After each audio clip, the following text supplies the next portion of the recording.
Good afternoon, ladies and gentlemen. Welcome to highly anticipated Sri Lanka ArcGIS User Conference 2023, organized by GIS Solutions Private Limited, the sole distributor of Esri ArcGIS products in Sri Lanka, where brilliant minds from around the country gather to exchange ideas, inspire each other, and shape the future. We are honored to have all of you join us today as we embark on this incredible journey of knowledge, innovation, and collaboration. This conference serves as a platform for GIS experts, researchers, and professionals to discuss breakthroughs, share experiences, and foster meaningful connections. Before we proceed, let us take a moment to express our deepest gratitude to all the organizers and contributors who have made this event possible. Their dedication and hard work are commendable, and we are truly grateful for their unwavering support. Now, without further ado, let us begin the conference where minds will meet. Ideas will collide and solutions will be law. To inaugurate this remarkable event, we would like to invite Mr. 𝙬𝙭, the Surveyor General, Mr. P.M.P. Anurakumara, Director General at Department of Census and Statistics, Mr. Senior Professor Lasantha Manadu, Dean of the Faculty of Arts, University of Colombo, Senior Professor Ranjit Premalada Silva, University of Peradeniya, Dr. Harinder Lakmal, Dean of the Faculty of Built Environment and Spatial Sciences of General Sir John Kotalal Defence University, Dr. Jagat Gunatilaka, University of Peradeniya, Professor R.M.K. Ratnayaka, University of Sri Jayawardhanapura, Professor G. Amarasinghe, University of Kelaniya, and also we would like to invite two representatives from Survey Department and NBRO and the Irrigation Department to light up the oil lamp.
Thank you for gracing us with your presence.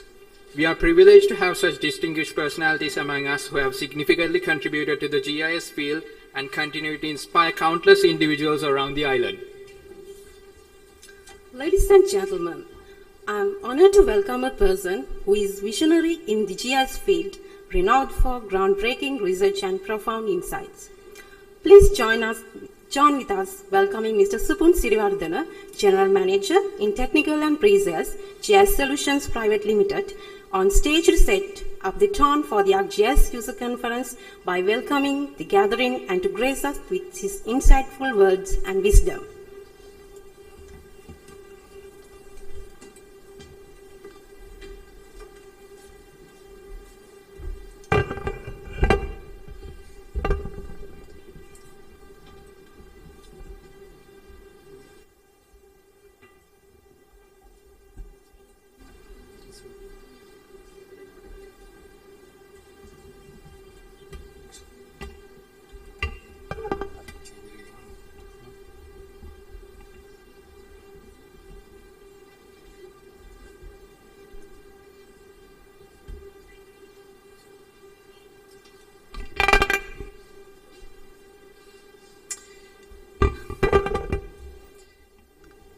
Okay, so it's a great honor to have you all in this great conference, Sri Lanka ArcGIS User Conference 2023.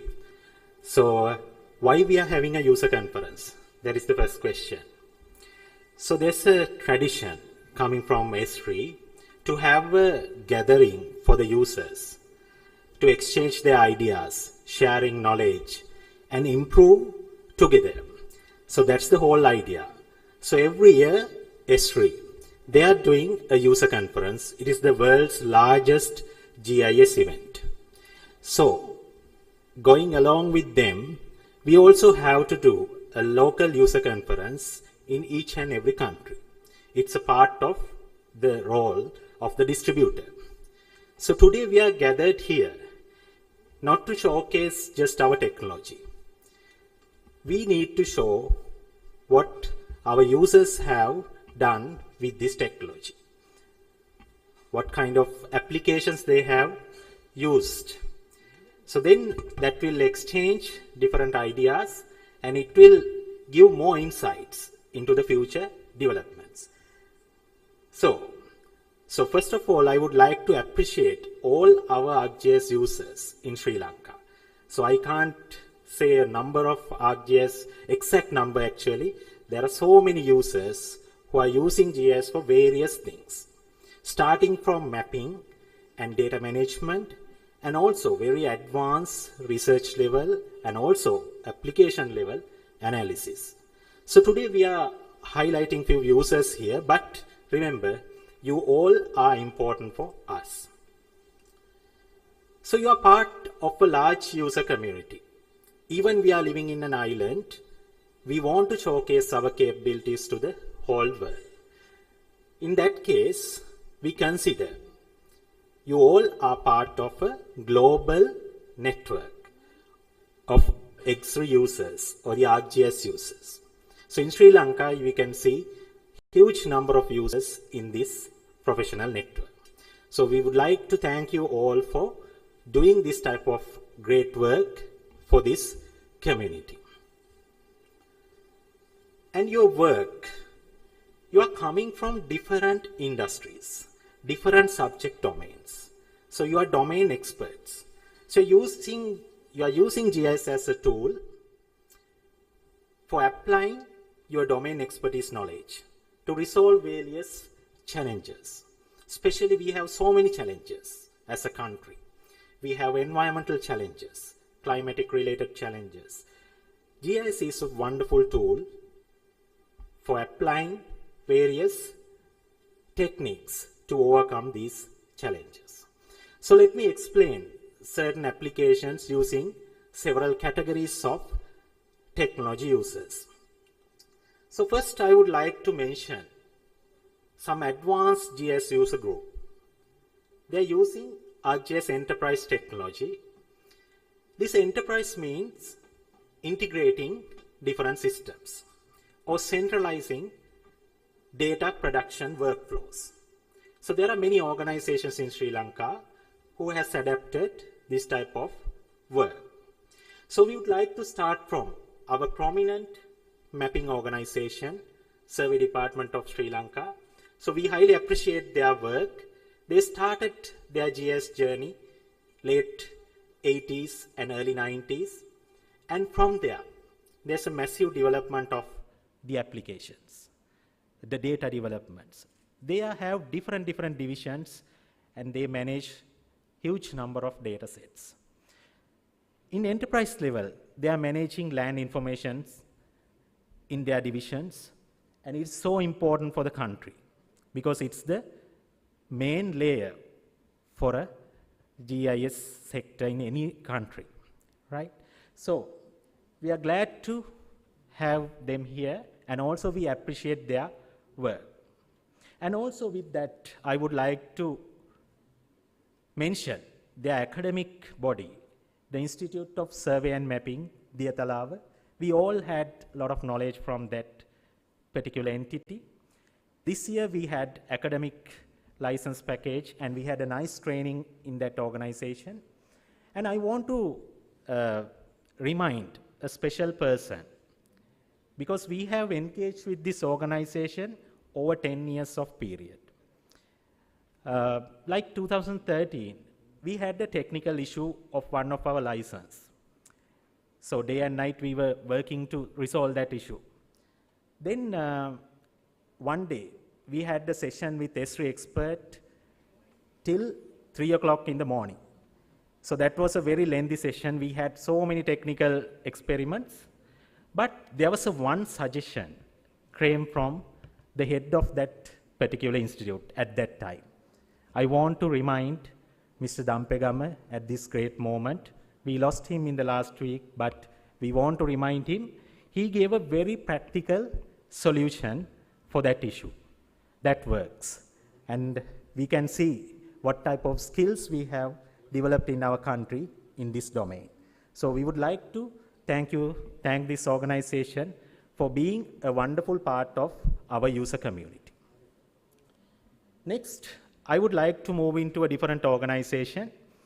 Actually, most of you know us as an organization who are working in the software domain, and lot of occasions we are providing the software for the local market.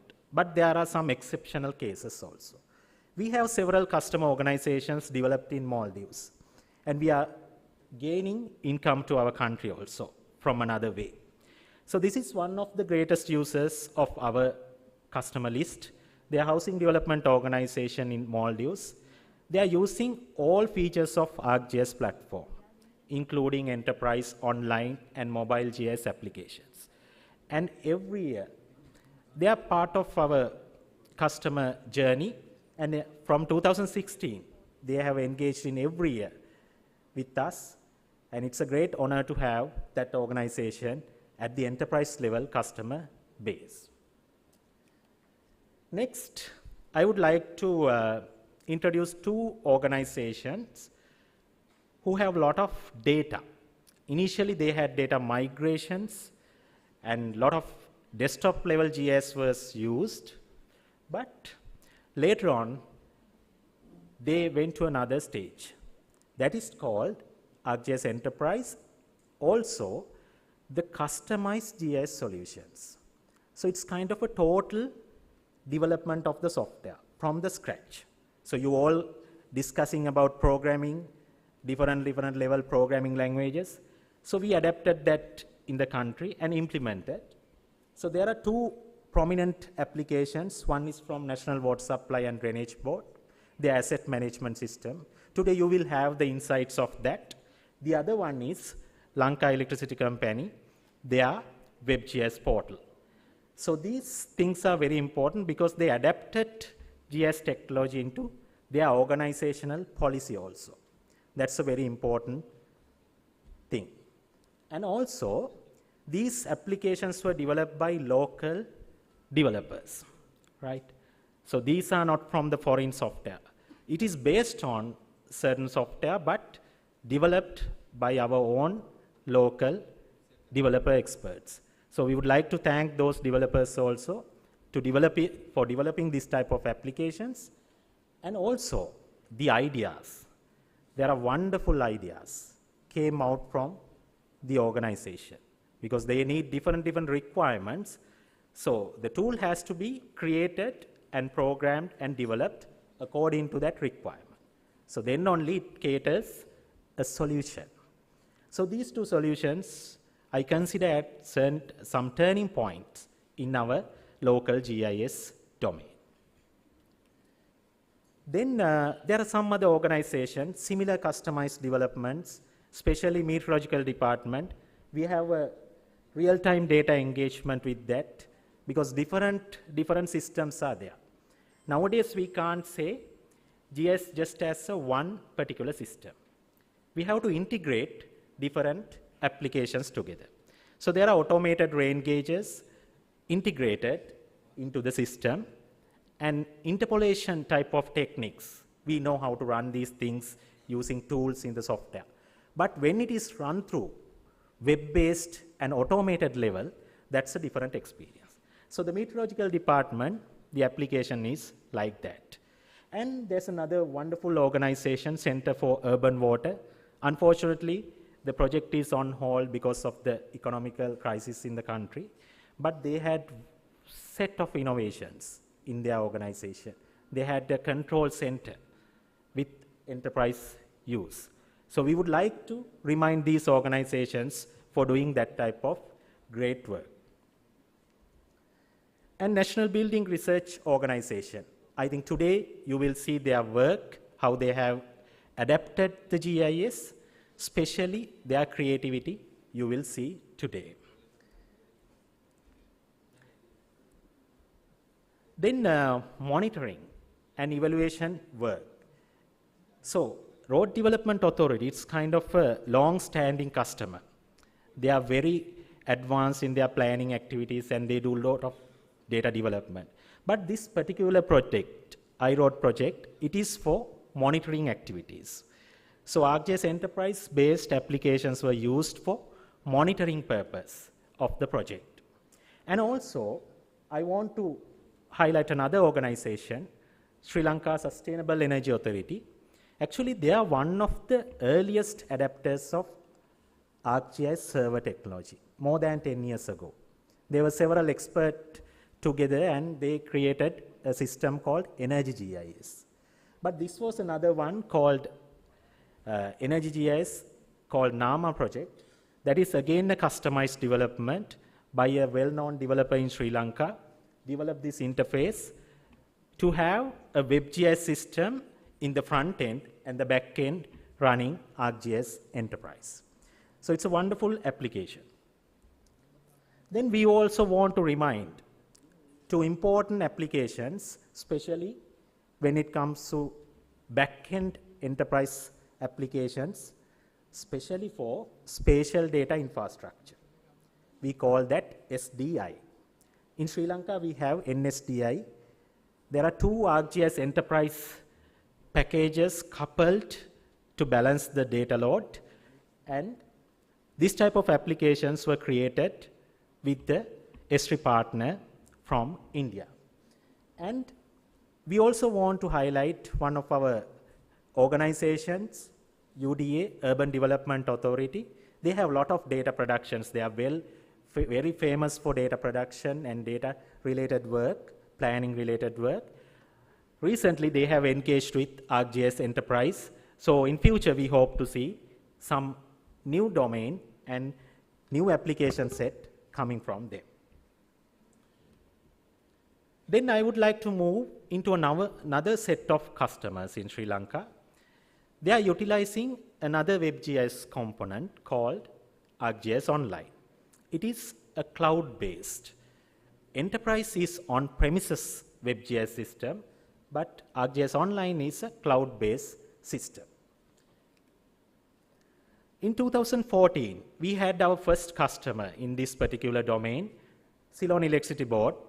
They adapted this technology and had their assets in this system. We really like to see their development and they adapted another technology called field data collection through a mobile app. Initially, they used an app called Collector. Now they are using Esri's most advanced mobile GIS app called Field Maps.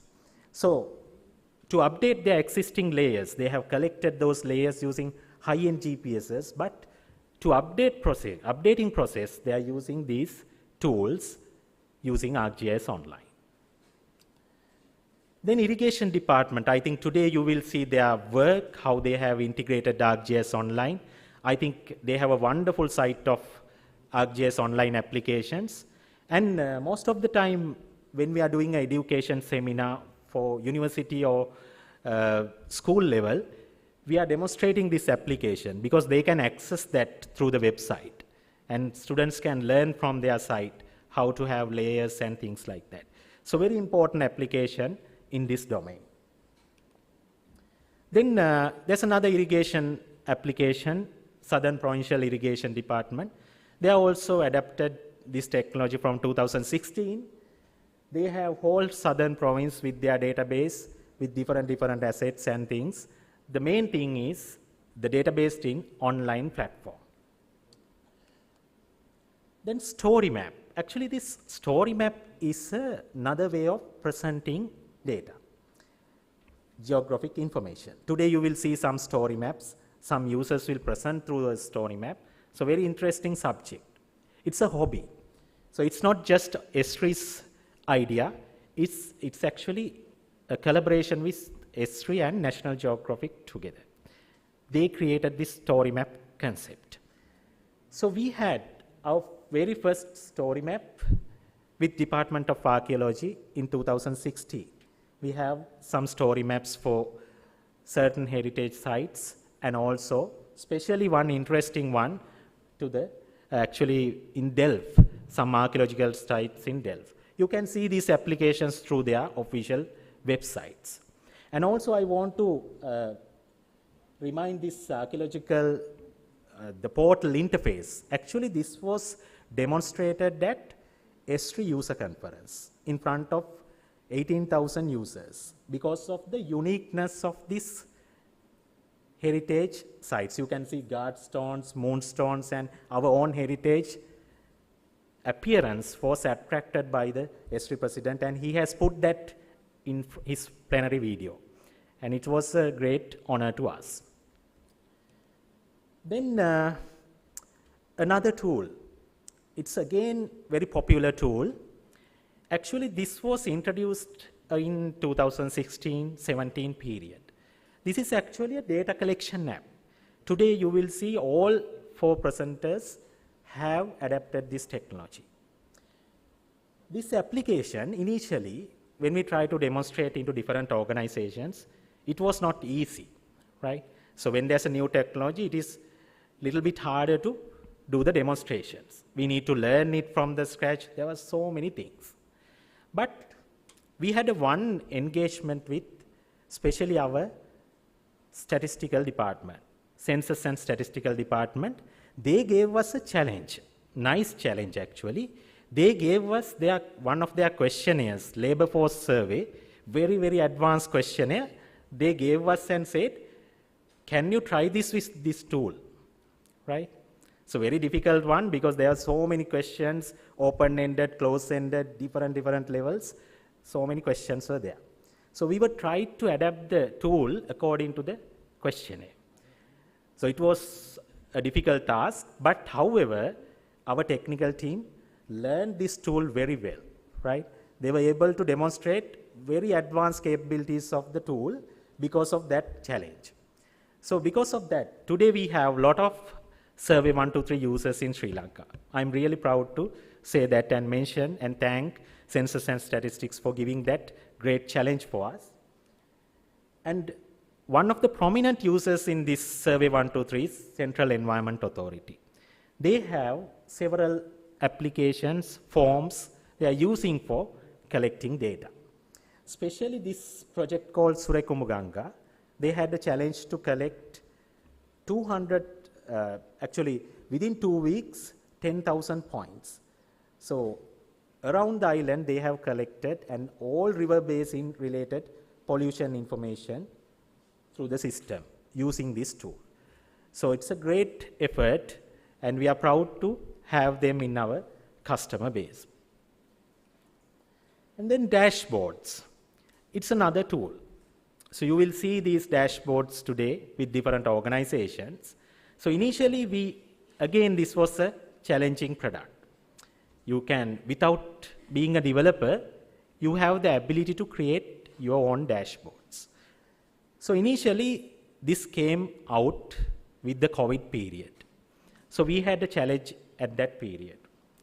So especially in the global level, Johns Hopkins University, if you remember that dashboard, that was the most viewed web application at that time. By looking at that particular application, we started creating our own one in that period. During the COVID period, early situation, this was very useful. And we had two versions of that. One is for public, the other one is for National Disaster Management Center. They requested us to create one, so we created, and really happy to see that application used in that time for certain monitoring work. So in this segment, dashboard segment also, I want to highlight one user. Especially they have so many dashboards. It's a project, plantation sector project called STAR. They have series of dashboards. This is used as a tool to monitor the progress. It's a quick demonstration of the dashboards in their website. You can see even today. Then I wanted to highlight all our academic organizations because they are so important. They have introduced so many courses, so many academic programs, especially short courses, diplomas, and also MSc programs for our users. That has helped the whole industry to grow in a bigger way. I remember when we started the GIS solution, we had a limited user community. But now you can see a huge number of users, so many programs related to GIS. It's a great effort from our academic organizations. From them, we would like to highlight few organizations, especially these two organizations. They have large licensing program called site license or the academic institutional agreement. Huge amount of license they are sharing with students also. That's a great thing and we are proud to have them with our customer base. And also there are so many other programs, especially called academic departmental agreement.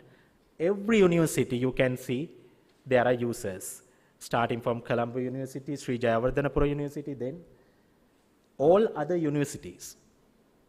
They have different engagements with these academic licensing program.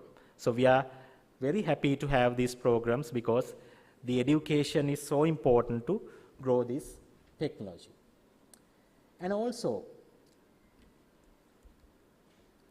there are many other organizations, especially research sector.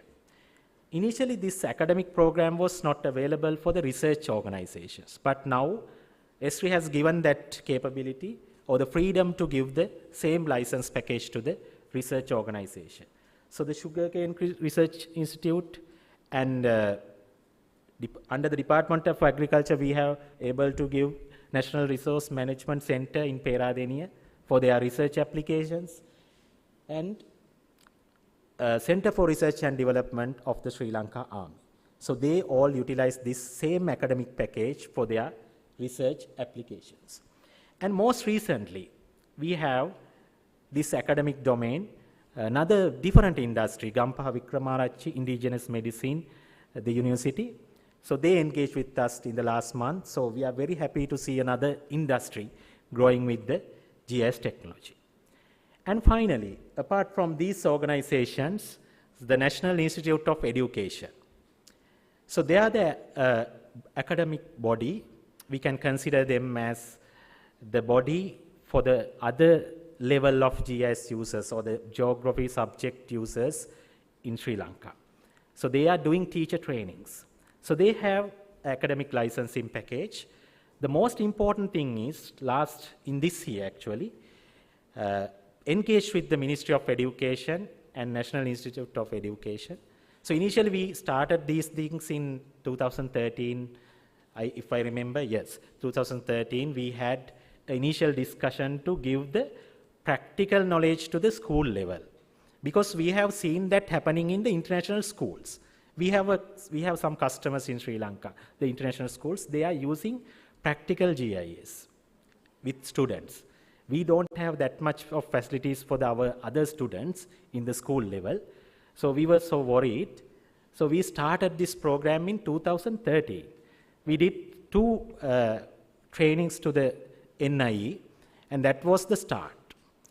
What we wanted to do there, not to sell any software actually, we wanted to give the message that there's a stream, you can, if you can take your students in that stream, one day they will have a professional career from that stream that is related to the GIS. So that's the message we wanted to give. Thanks to this year's, these efforts, Ministry of Education and NIE, we had series of GIS trainings there. It is not aiming for teaching a software. It's about teaching the technology to another layer. So we had trained over 500 teachers from all provinces. That is the most important thing.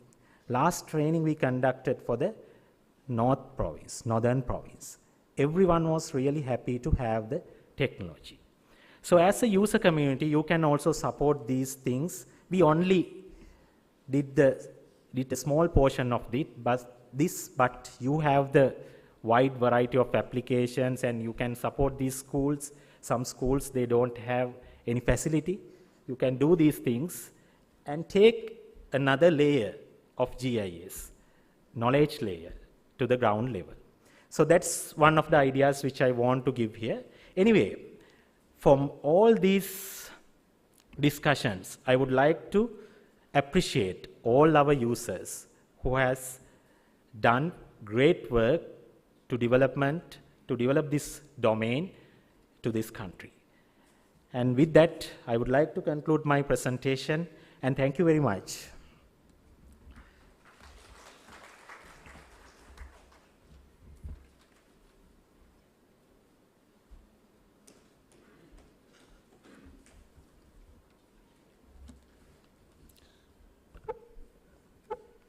Thank you, Mr. ᴫᴜ, for your valuable words.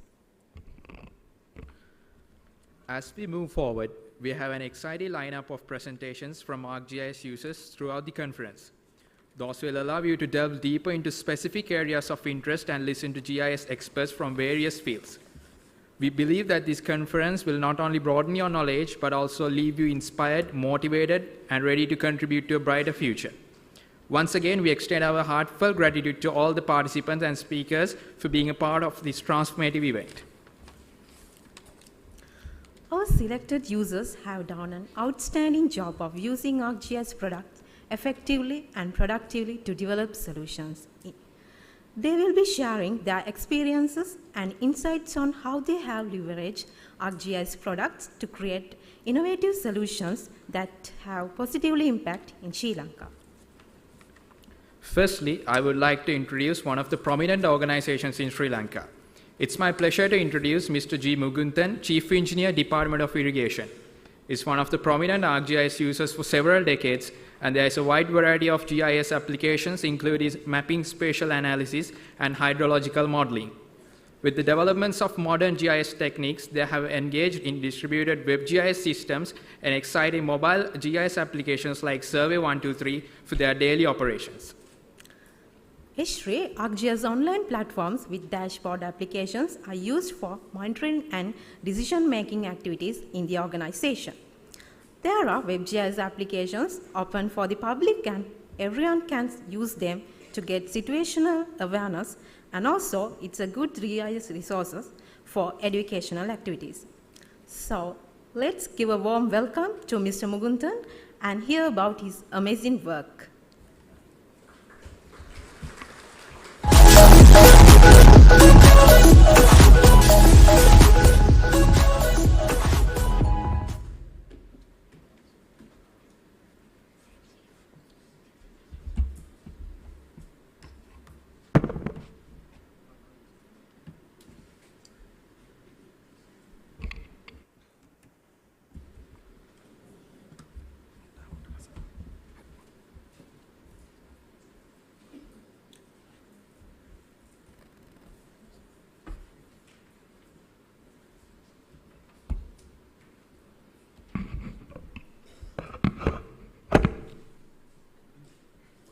Good evening, all.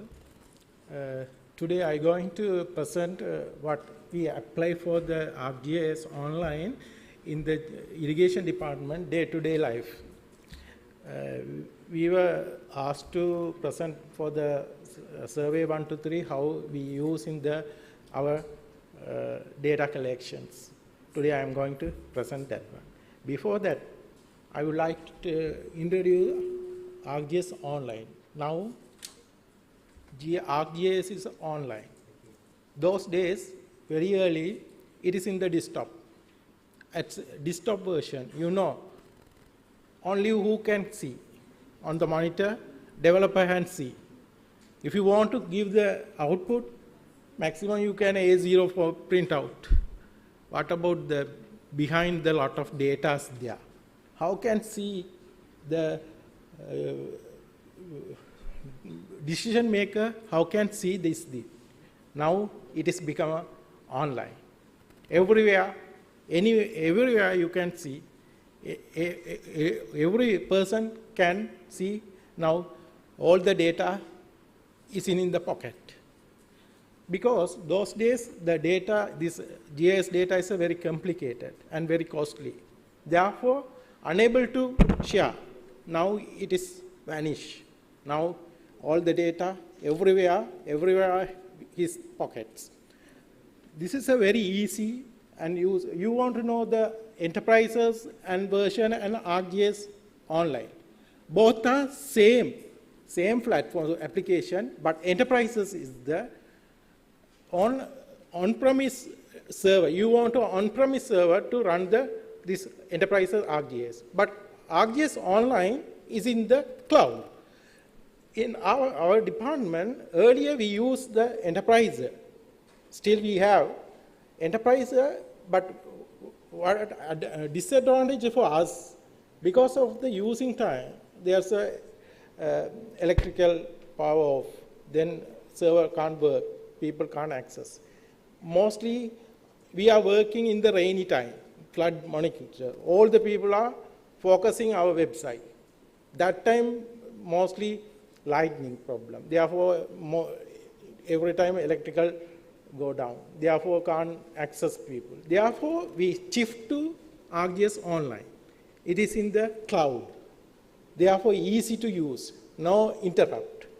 Now, we are using the ArcGIS online cloud for the public without interrupts. But we use internally, we use the ArcGIS enterprise for the sharing the data. That is very easy, very useful, more powerful. This ArcGIS online, every can understand this very easily. This ArcGIS online are advancing. Earlier, very limited versions, applications are there. Now, a lot of applications. Living Atlas. It's a lot of data, world data within your desktops. You can call your all data from the Living Atlas. Mapping, visualization, data collections, field operation, spatial analysis, deep learning, imaginary, actually real-time visualization, all the things now we can do the ArcGIS online. Very simple. The facilities of the ArcGIS online, base maps, services, layers. You can upload the layer, create the layer, editing, all the things, and all the things you can go. Map gauges, the applications dashboard, story maps, presentation tools, web map and mobile application. All the things can do. And resources, online storage, sharing, group, you can share group-wise or public within your organization. There's a lot of sharing methods are there. Now you can understand the online very easily, ready to use.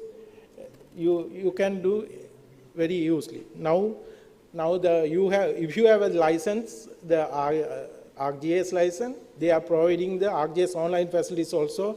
The history facility giving the free of charge, they are giving for you. Now I am going to one application. This is called 𝗁𝗏123. Already Supun introduced that one. It's for the data collection. We nearly the Sri Lanka irrigation department, nearly 42 river gauge station in the all island. It's very remote area.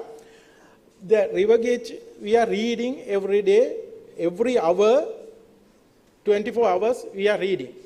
And those days, very early, actually the 42 the stations, the labels are there, they are reading, and every 9 o'clock, only 9 o'clock value we want to distribute the other organization for the disaster management, agriculture, so a lot of department, we want to give that data 9 o'clock value. Therefore, on the 9 o'clock, every hour they are reading and put in the paper. In the 9 o'clock, they are called over the phone and here enter the paper. And after prepare them data and we distribute through the other organization for the river gauge. What is the river behaviors? Nowadays, it is online. Every second they apply the 1 hour, every 1 hour reading, we can show in our dashboard. I will explain how to use this one. What is this 𝗁𝗏123? There's a smartphone. It's not a paper. Just, okay, what is the traditional and 𝗁𝗏123 form difference? Traditional one is the paper one, it is electronics. It may be damaged, it's not damaged in the electronic one, and it's online. Otherwise, we want to wait, we can't analysis immediately, we can't do anything in the paperwork. Now it's immediately we can see what is the river level and how it's changing. Next, how can it increase or down, we can decide it. It's very easy for us. These are why we are using reduce the error. You know human errors, reading time and marking time and entering time, lot of repeating the work. Now no, only labor is entering, we looking for one time. Otherwise, however, as human we can make error. Definitely, we can 100% we can correct.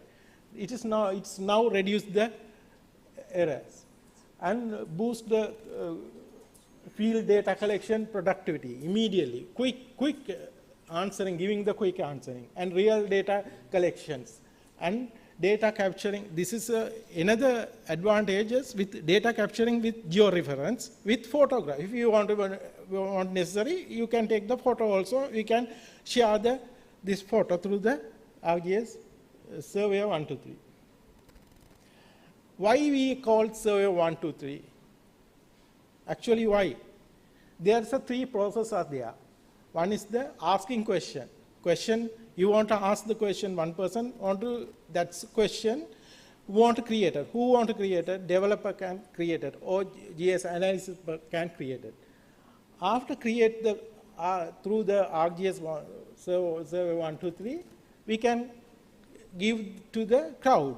If you want to crowd data collection, we send to send to the link. They open through the link, through website or mobile app, they can open, they can respond. This is the second process. Third process is the making decision. Decision makers can making. Therefore, we can 𝗁𝗏123. And also it is as easy as 1, 2, 3. Therefore, anybody can use this 𝗁𝗏123 app for the field data collection. This is our river gauge readings, nearly 42. I will explain, I will show this one. First, this is a mobile app, very few questions. That's a question made, and input the questions. After it is immediately showing the dashboards. After dashboard, it's dashboards coming. We can see the river behaviors. After every 9 o'clock, we have the Python script. It is automatically download the 1 day data in the 9 o'clock. It's automatically Python script running, automatically for last date downloaded and send to the email, through the email automatically. And after that, we analysis and the data analysis are there in our hydrology data analysis are there. They analyze the data and produce the report and publishing. Very simply, they are doing the publishing without any pen or paper, just all are in electronics. I will show later. This is I will demo how everybody can access our GIS portal through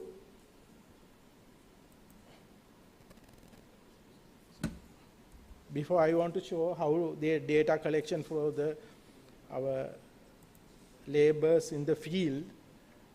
This is the Kaluganga River station, river gauge station. The laborers are there in the 24 hours. They are collecting the data through the mobile app. They are sending through the mobile app. However technology is coming, very difficult to change the mindset of the people. Still they are using the paper, and after coming and marking the mobile app. We will see. That's a very difficult to change the people. However, we try to reduce the paper. Still they are using the paper, and okay, our purpose is satisfied. Therefore, we allow to them whatever their practice they do. They are marking the Kaluganga. This is the Kaluganga river station. They take the river reading, and he come back to the office and enter the mobile applications. You can see very simply they are doing. Now nearly 8 feet, the Kaluganga river.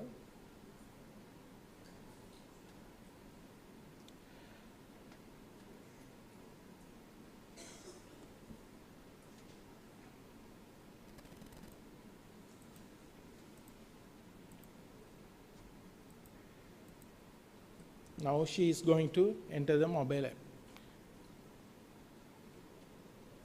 Very simple. Anybody can handle. Very low level labors also they can handle very simply.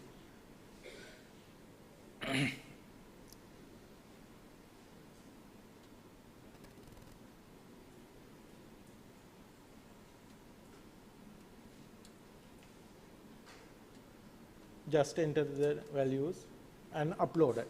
Actually, this is another advantage. The mobile app working is in the offline also.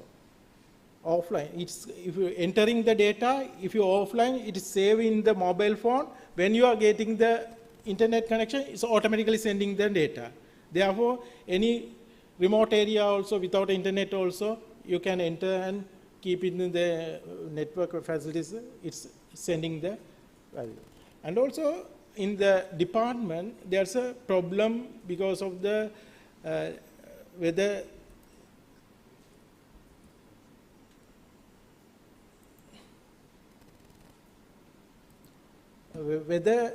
the labor went to site and measure the day at the particular time. Now this app is giving location with time.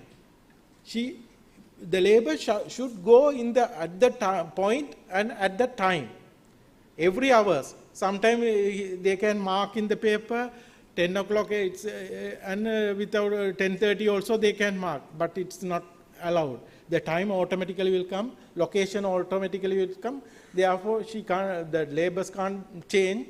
That's easy for us to monitor the labor. So, okay, whether labor is inside or in the side, or what is the time he went to the site, and where he is entering, all the things monitoring from here. It's very useful for us, easy to work. I will demonstrate our portal. Anybody can access.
This is our website. You can search irrigation.com, and here there's in the bottom GIS portal is there. If you click the this is redirect our GIS portal. This is actually this is maintained by ArcGIS online platform.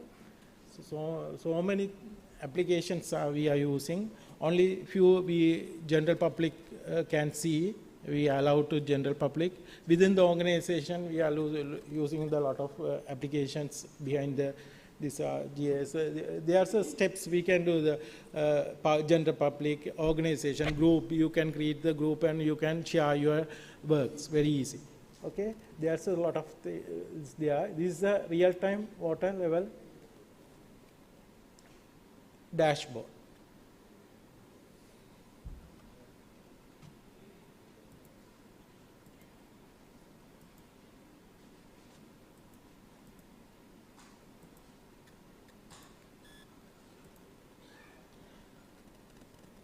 Actually, it's a dashboard. Now you can see 2, 3 p.m. Just 5 minutes before apply, they send the data.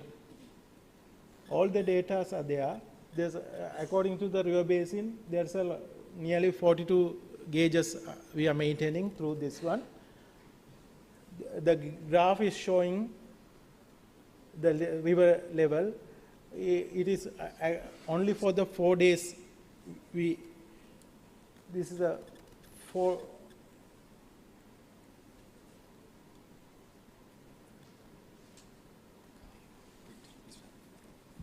This is a 4 days.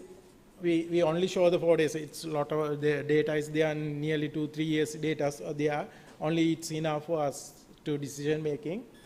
This is a red line is the high, the major flood level. Yellow, the amber is the minor flood level. The yellow is the alert level. If you water, it's alert level. All the river gauges are coming in the red bar. It is automatically it's coming. Immediately we can inform the people around the people the water, the river is coming in the flooding alert. We can give according to this dashboard. And this is the colors also changing the points, and this is if you now it's no major floods. Now you know it's a rain. Last week very lot of major rivers are come. Major flood stations came. Now it's no river, no rains. Therefore, no any minor and major flood level alert not there. Only alert levels it's there. You can see, select the whatever. If you want to Kalani, you can select the Kalani river, and here there are several stations are there. Okay, Nagalagama Street, and you can see this river flows. Any station you can select from here. Very simply, we can do this through the mobile app. And also, we have the another application, scheme data. Every irrigation schemes in itself lot of data behind. Therefore, it's a technical, mostly this is a technical data there. This is the one, our scheme, Giant Tank, it's a manner division. It is under the Giant Tank, nearly 160 small tanks it's feeding. It's very difficult to keep the data. Even the in charge can't remember all the tanks names. It's a small tanks. Okay, very difficult. What is the level, the tank level, what is the length, capacity, what is the, each and everything can't remember any meeting. It's very difficult for the in charge of the irrigation engineer. Now it's a website after the creator, this web map, all the lot of data behind this. Even he can apply the mobile phone. Same data sets can get the mobile phone. Any meeting, just one click, he can get all the pop-up data.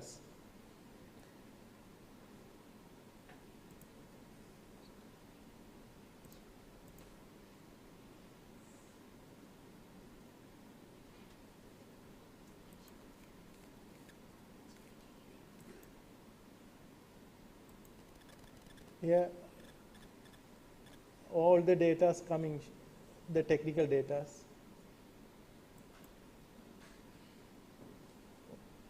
So many technical data we have. Actually, it's a technical, people want to know these things, capacity, spill level, lot of the data behind the like that each tanks have, and capacity of the canal, what is the area, irrigable area, all the things can this one. And also you can, if you want, if you free time, you can refer and story map. Supun already explained the story map. One story map we created for the ᴘᴜ. It is actually, it's a hobby and data showing. Very simply you can with maps, animate map with data and text data with animation maps you can show. That is the advantage of this story map only. A lot of you can do. You can click these points, what are the around that screens. You can do this very simply for the general public, easily understand this story map. It is not that much technical data. For the general public, for the tourism, it's very easy to use. These are the some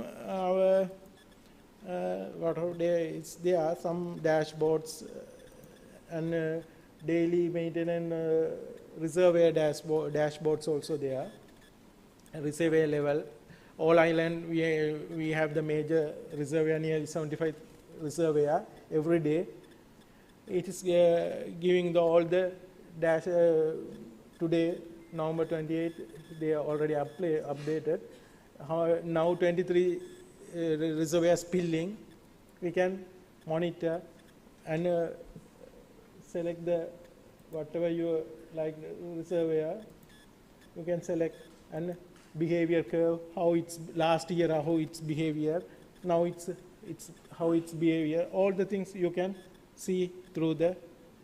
This is very important for our water management as a very technical behind this there.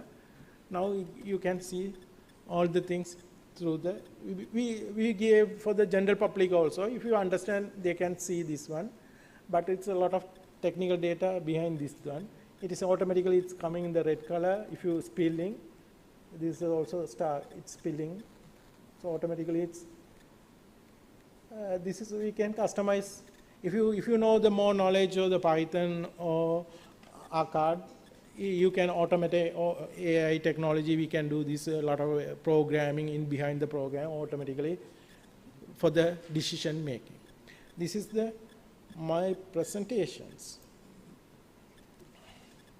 Okay, what kind of world you want to see? Actually, if you have the GIS knowledge, you can see any kind of the world through this nowadays technology. You can see any kind of the world. Thank you for your listening.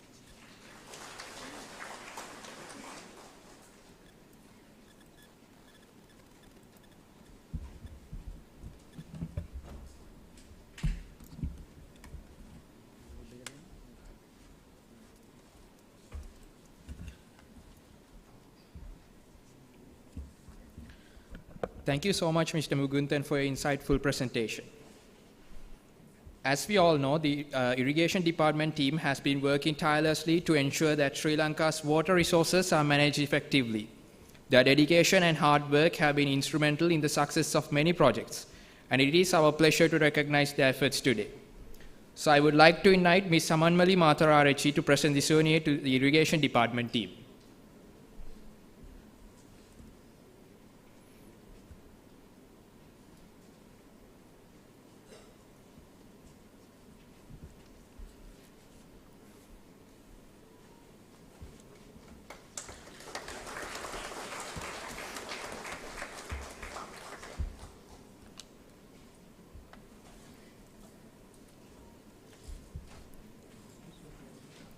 Thank you, Ms. Samanmali.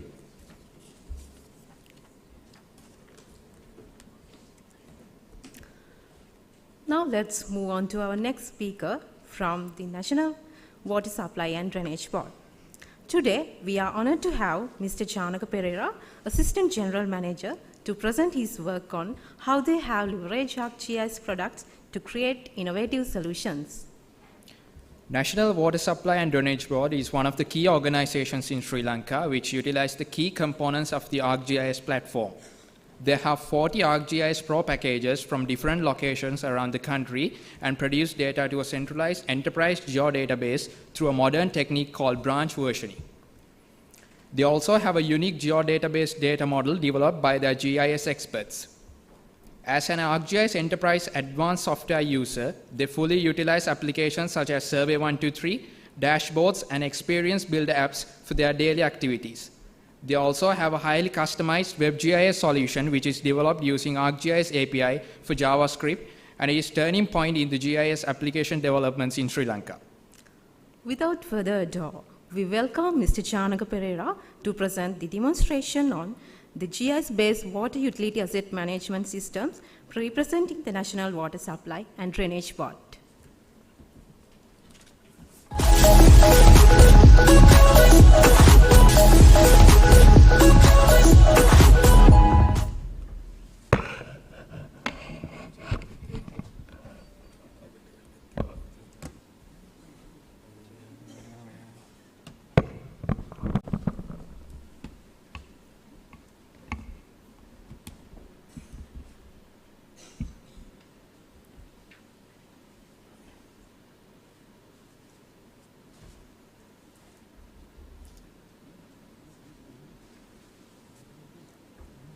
Okay, good afternoon to everybody. Thanks for the GIS solution providing this opportunity to present our activities in this user conference. So today I'm not going to use the PowerPoint slides. This is the latest versions of providing your stories in the ArcGIS Enterprise and ArcGIS Online as a storyboard. So I use this modern technology in GIS to give you our story to you, present our story to you. This is the water GIS-based water utility asset management system for the NWSDB. So you know that water body is the service organization most rely on the lot of assets.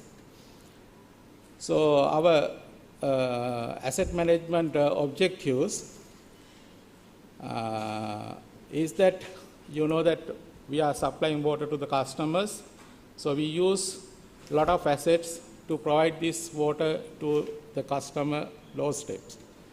So the asset management is a huge and the most valuable and today very necessary item as utility organization.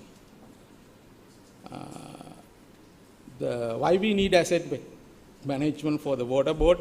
Because that initially we are delivering the services to the customers using we are relying on most number of assets. Secondly, we spend huge amount of money and we are taking some loans and donors organizations and funding organizations, and we spend huge amount of money to make our distribution system, treatment plant, pump house, all these things. So we have to manage those assets and we have to make use of them entire lifespan, and the asset management is very essential for as a water utility company. And again that the asset failure can be significant social and economic effect to the community. So we have to responsible and sustainable way to face to our community. So without giving any disturbance and harass by failure of these assets. So I will demonstrate you what are the assets frequently we are using. So normally that pipes we have ductile iron, cast iron, PVC, high density polyethylene pipes, and we are using that air valves, and for flow measurements we using mechanical water meters. Nowadays we are coming to some high precise measurement for the electromagnetic water meters. So we use structures, treatment plant, pump house, and reservoirs, water storage utilities such as water towers, water reservoirs. Some are underground, some are overground, above ground. And we use huge number of pumps to pump water to the customers, and from the robot pumps also there for pumping water to river to our treatment plant. And we have used valves to control our distribution system. So why GIS is used for the asset registers, for collecting of assets. You know that billions of assets we earn, and in the asset management, first hand questions is, what do I own? So we know that even that our assets also in our home, so we can't do any management if I don't know that our asset.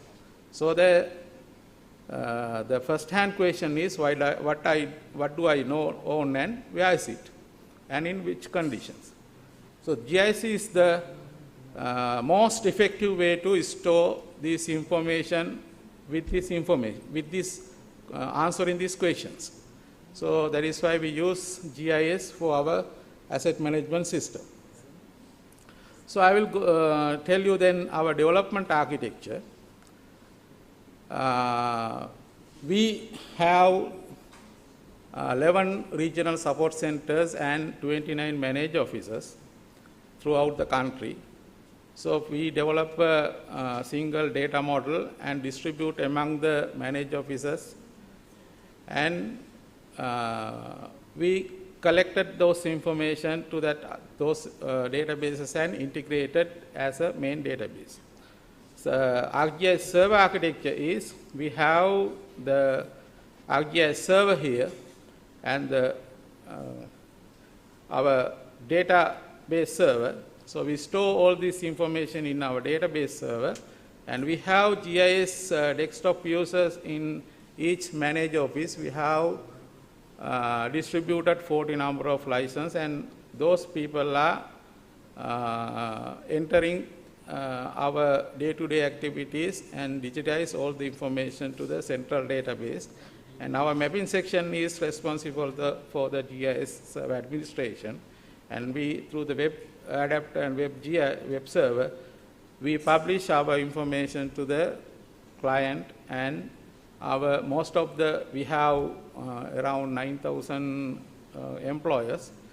So most of the data is used by our employers, and we are giving some layers to the public reference. And in the development process, 40 number of license we install in our head office server, and through the VPN everybody can access the license and they can work with the ArcGIS Pro. And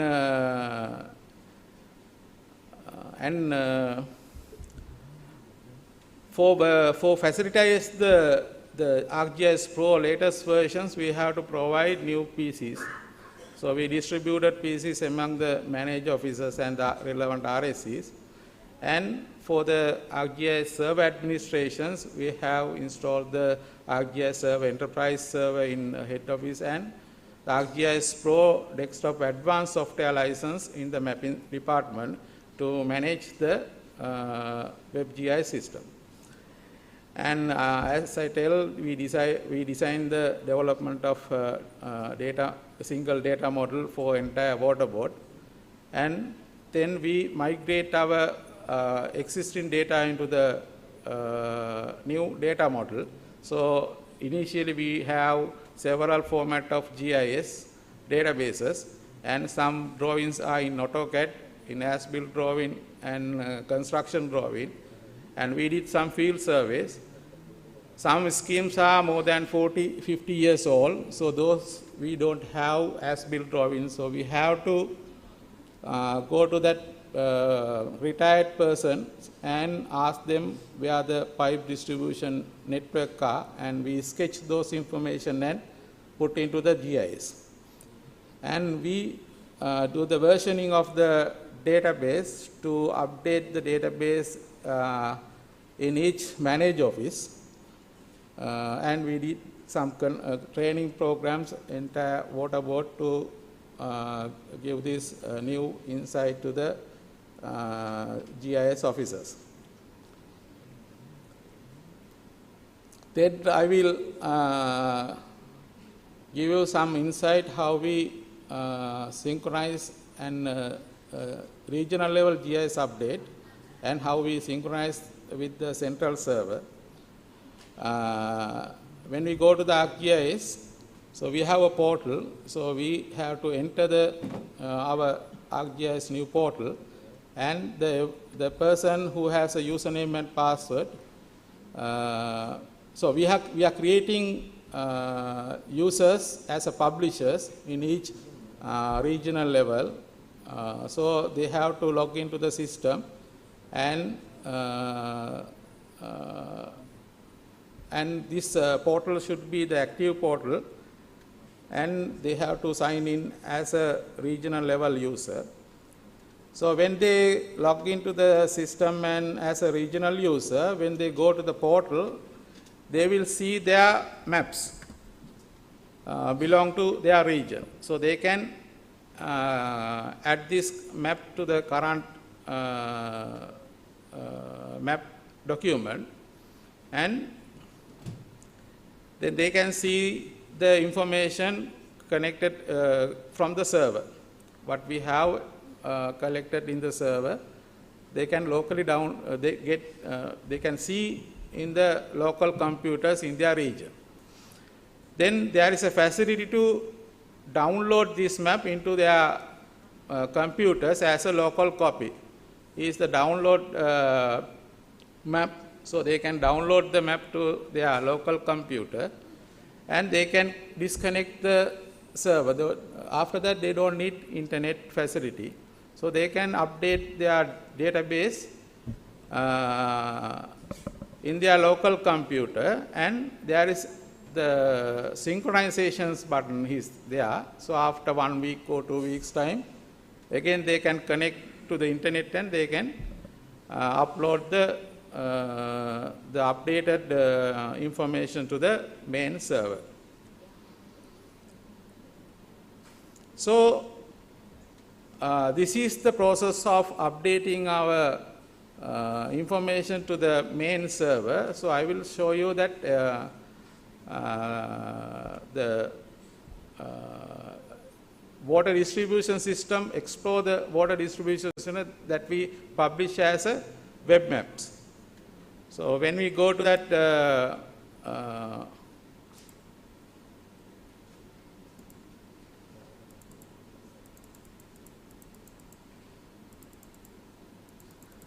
you will see that our distribution network is publish as a tile layer, because we have huge amount of pipe segment.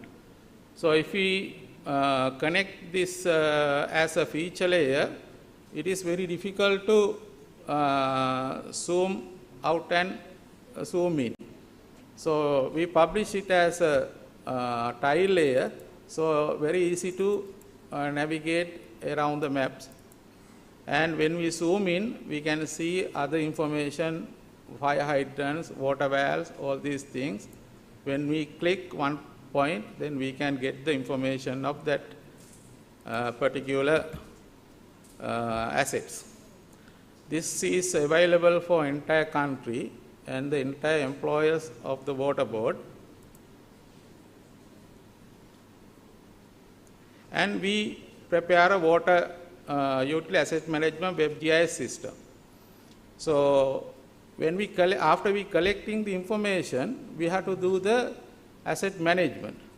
So in the asset management perspective, that we need to do the maintenance work, and we have to enter the maintenance informations, and we have to do the rehabilitation work, and we have to do the renewal plan. All these information has to be done under the asset management.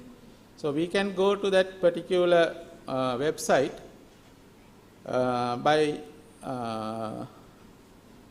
entering our employee number and the password. When we go to that point, you can see this kind of interface. So this is the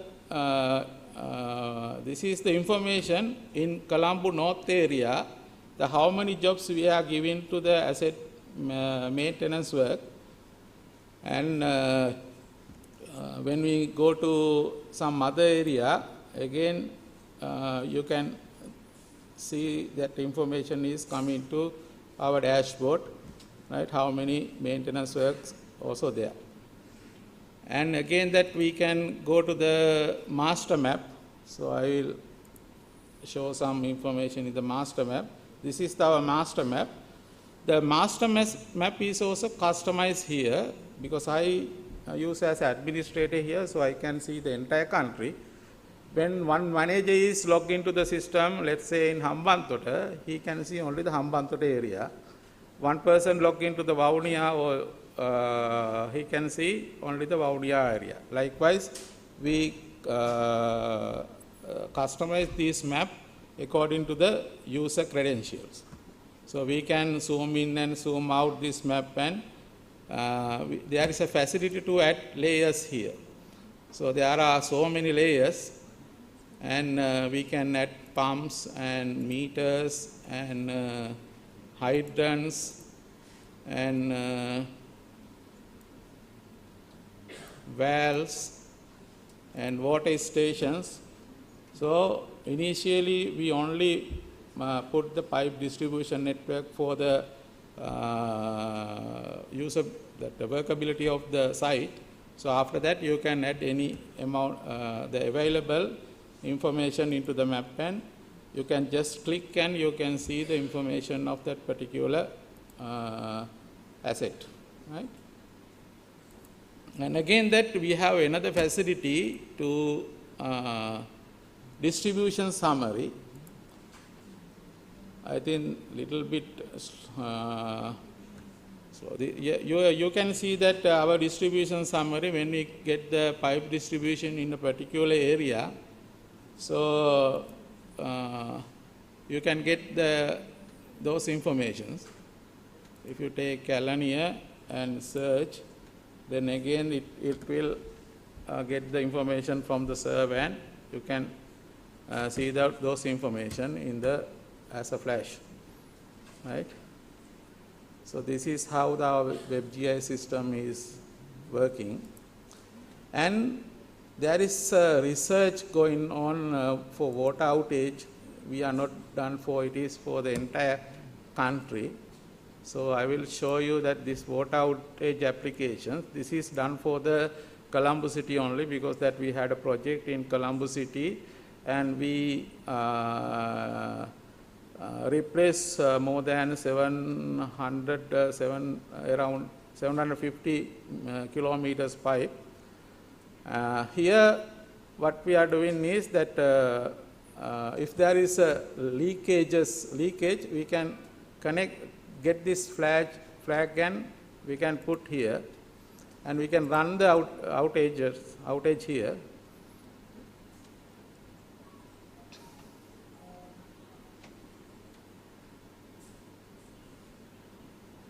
So it will show the affected, it will show what are the valve combinations to be closed in order to repair this leakage, and what are the customers be affected in that particular region.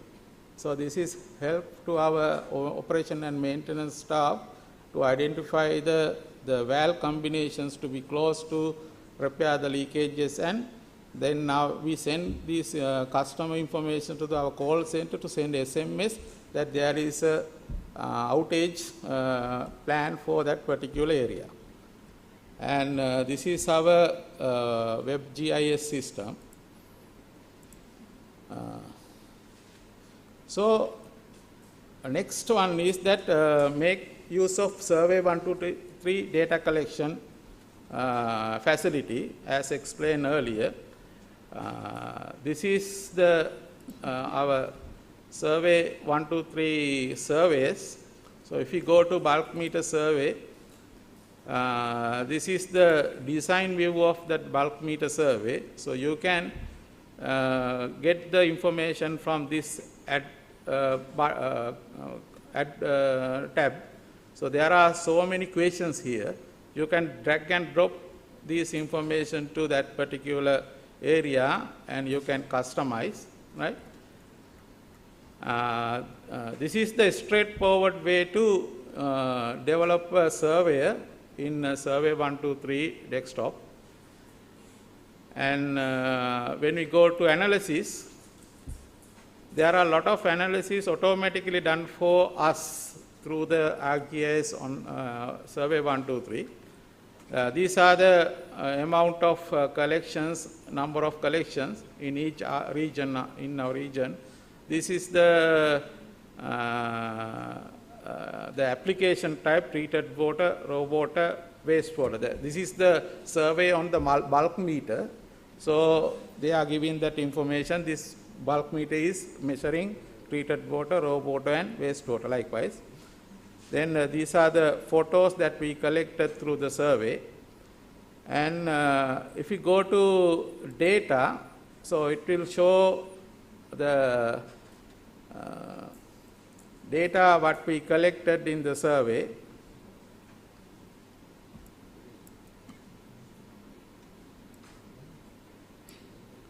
These are the data collected in the survey.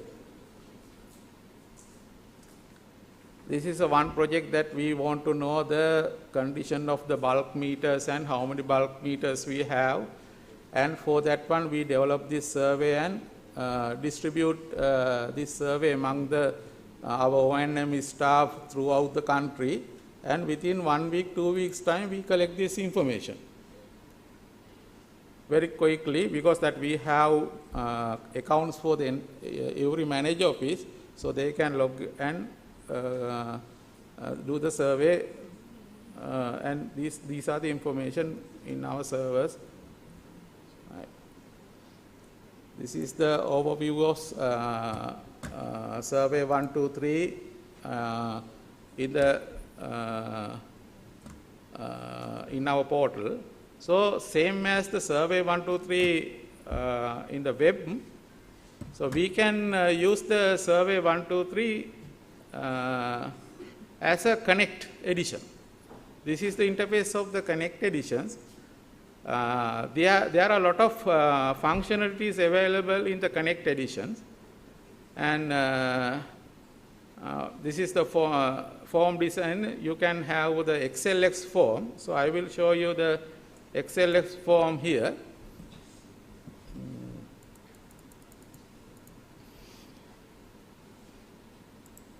These are the survey questions here in the XLX form. So these are the survey questions, complaint number, RSC, area engineer. Likewise, we are asking the questions here. This is the name of that particular attribute, right? So you can ask a lot of questions like that. The one nice thing is that we can have choices. So when you go to the yes, no, so choices is also there. Direct contract or contract is there. Manual machinery, this is the excavation mode of the leak repair. This is done for the leak repair activities. And again that we have responsive questions. That means if you select RSC, based on the RSC, you can select the area engineer office. If you select one area engineer office, you can select the OIC office based on the selection of the area engineer. So this is how that XLX form working. So when we go to collect the survey form, so we can have the complaint number here. You can select the RSC. Let's say it East. That if we select the East, then the area engineer officers are Ampara Akkarepattu. So if we select the Central, the area engineer officer Central is like that. We can change accordingly, so that the person who is using the app is the life is easy. So he don't need to go entire things to get the relevant information. And again that we can do some what we call the predefined answers to the visibility, exposed, buried. They can answer directly. Characteristic, burst, punch leak, socket leak, likewise. Physical data is also there. So even here you can go to the map and you can get the locations. Then this is the current locations of the foundations.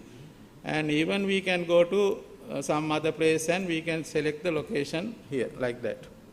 Right?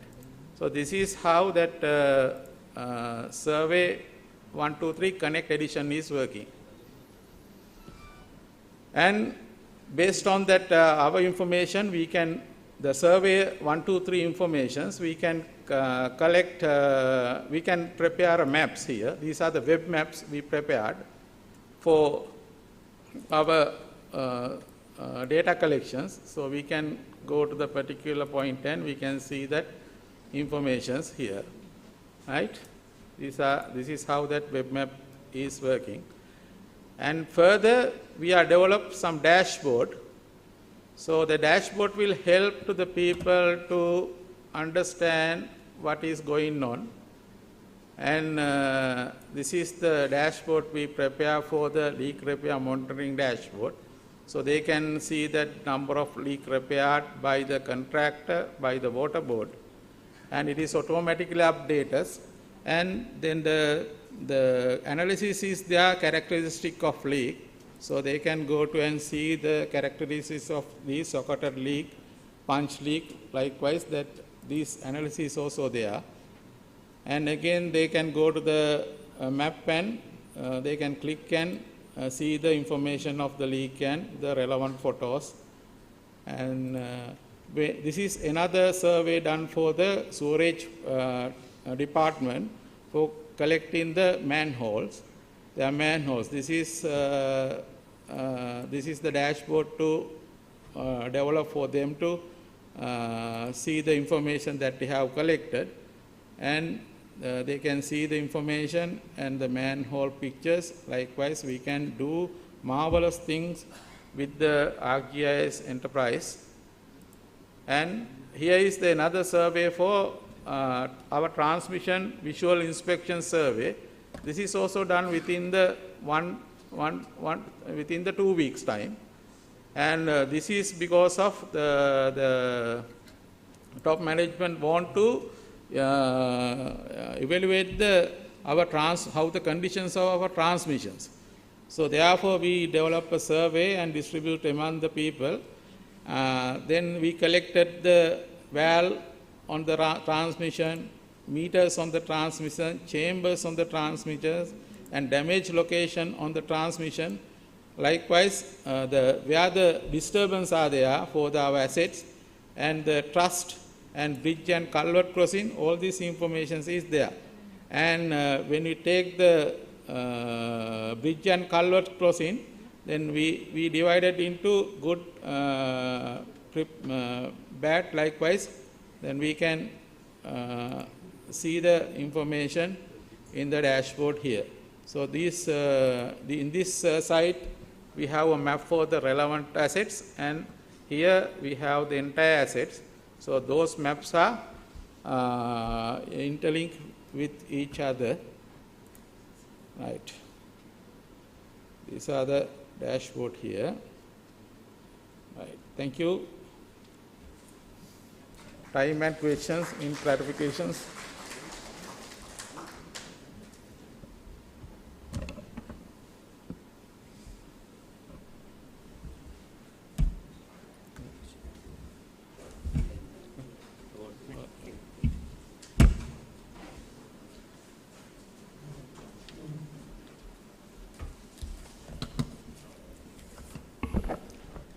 Thank you, Mr. Janaka, for your excellent presentation. It was an informative and engaging presentation that gave us a better understanding of the topic. We hope that this presentation inspired you to explore the possibilities of ArcGIS in your own work. To remark on Mr. Janaka's dedication, we would like to present him with a souvenir. So I would like to invite Mr. Supun Sirivardhana to present this souvenir to the National Water Supply and Drainage Board team as a token of our appreciation for their unwavering dedication and hard work.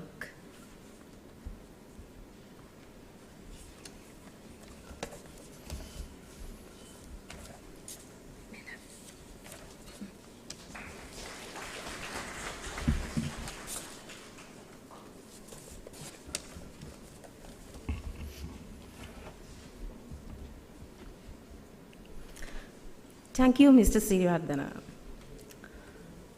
Ladies and gentlemen, welcome to yet another remarkable session of this year's Sri Lanka ArcGIS User Conference.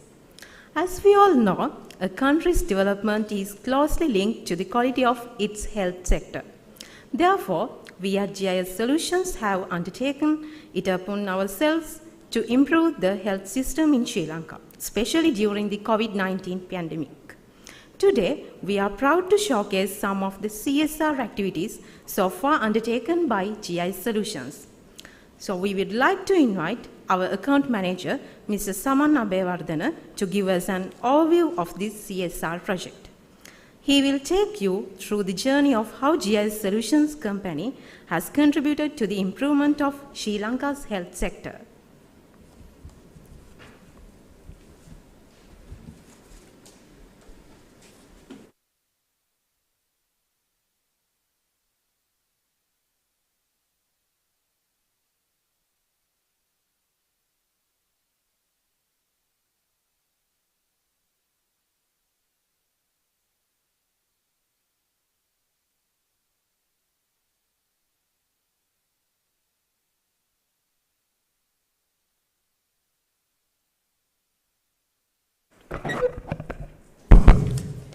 Thank you, Chamodini. Actually, good evening, all of GIS technologies using distinguished customers and professionals who gathered here. Since you have already seen some of amazing client presentations from our client companies, you may have an idea of the sort of advanced measures that these companies have taken to ensure the success of their operations. So, the majority of you have participated here actually have a business relationship with us. Here there are government companies, private sector, and university sector. All of have some kind of business and commercial relationship with us. But I wanted to emphasize that we are not only doing business in the nation, but we have also done a lot of CSR activities for the citizens of Sri Lanka.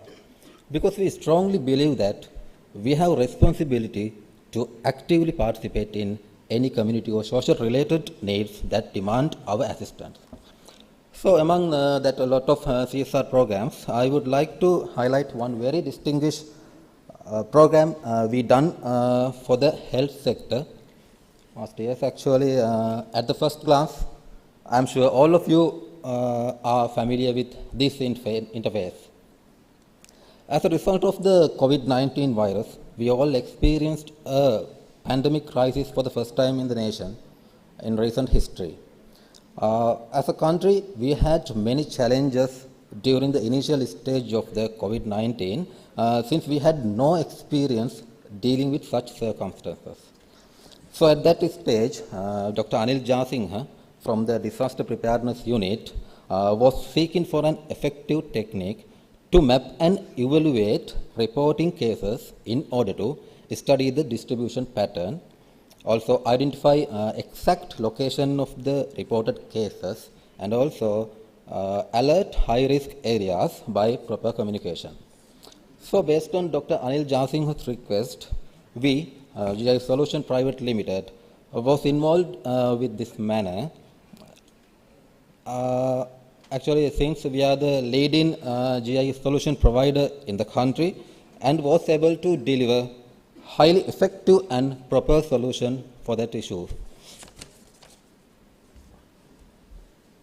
So I am sure you are all aware about those maps because the Disaster Preparedness Unit published those maps and data to the media on a daily basis during the pandemic situation.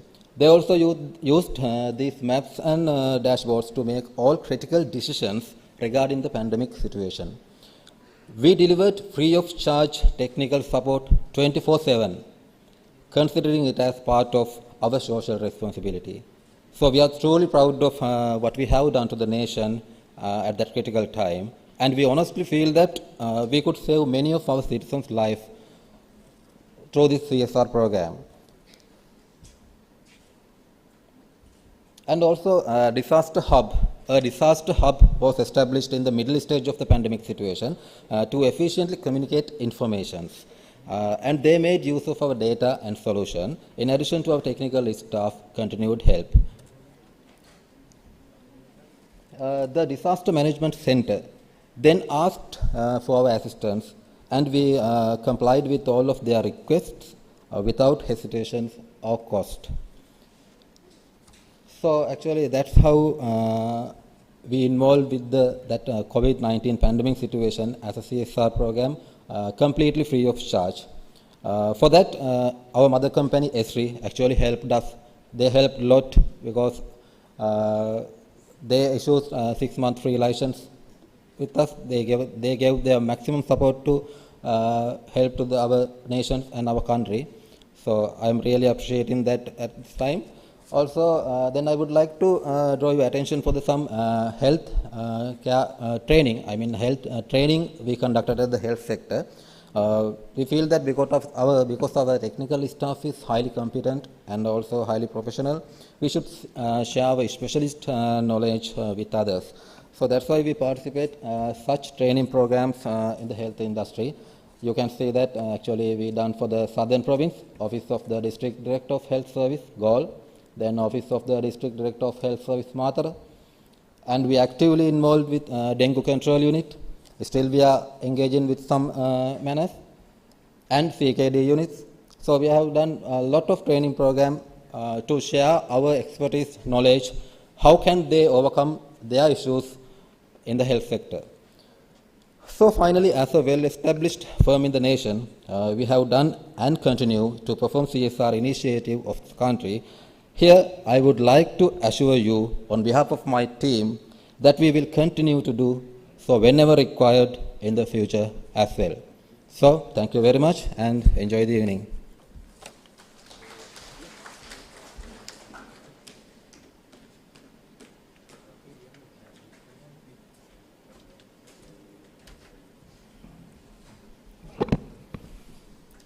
Thank you so much, Mr. Sama.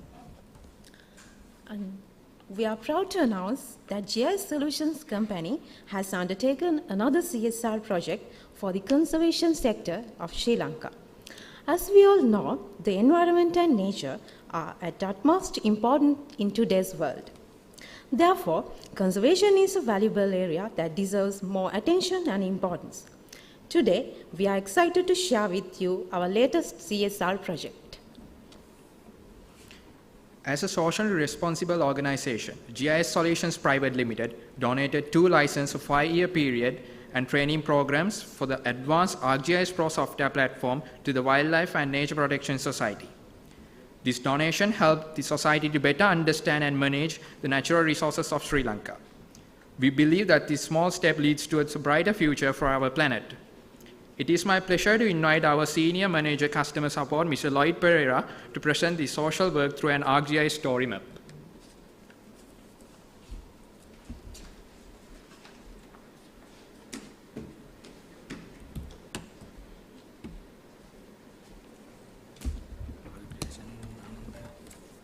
Thank you, Tarunji.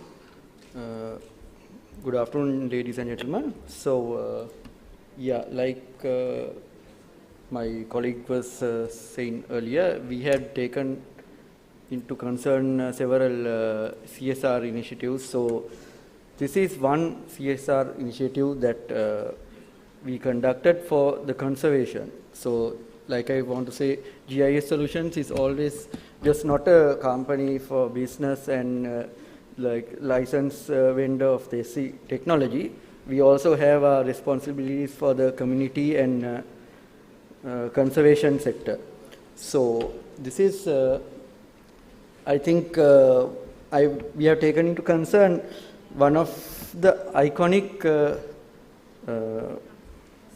creatures of Sri Lanka from attracted creatures in Sri Lanka for tourists, like from local plus foreign. So I think you all know what that species is. That's the Sri Lankan leopard, so Pantherus pardus in scientific name. So I think one of our initiatives was supporting one of the known conservation societies in Sri Lanka, that is Wildlife and Protection, Nature and Protection Society, that you may know, WNPS. So collaborating with them, we had supplied the license software together with our principal Esri, who is also a great conservator internationally. So this is a small presentation that we have made for you. So as we know, the Sri Lankan leopard is a subspecies of 9 subspecies of the leopard family in the world. So I think you can see our conservation goes for this area, and it has been in the red list in 2019 as endangered. So this is also one of SV's technology, like you can see how we have presented this. So this is called a story map, a nice way to present things, where you have images and videos and other data that you can put together and do a interactive presentation. So as said, we had done a couple of knowledge sharings, trainings, and we collaboratively supported them with the software for 5 years in their project.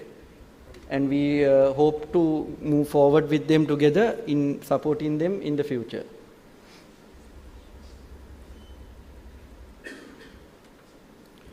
Okay, thank you.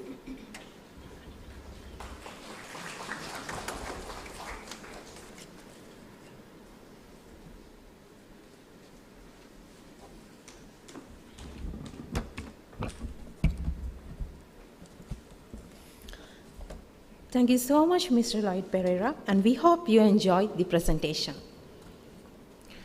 We would like to announce the arrival of the Member of Parliament, Mr. Harshana Rajakaruna. We are glad that you are here with us today.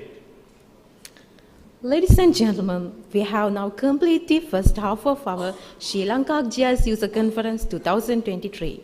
So let's take a small break and take time to network with your peers and enjoy the refreshments. We will resume the conference at 3:30, and please be sure to return on time for the next sessions. We have an exciting new sessions with AI machine learning applications of ArcGIS Pro.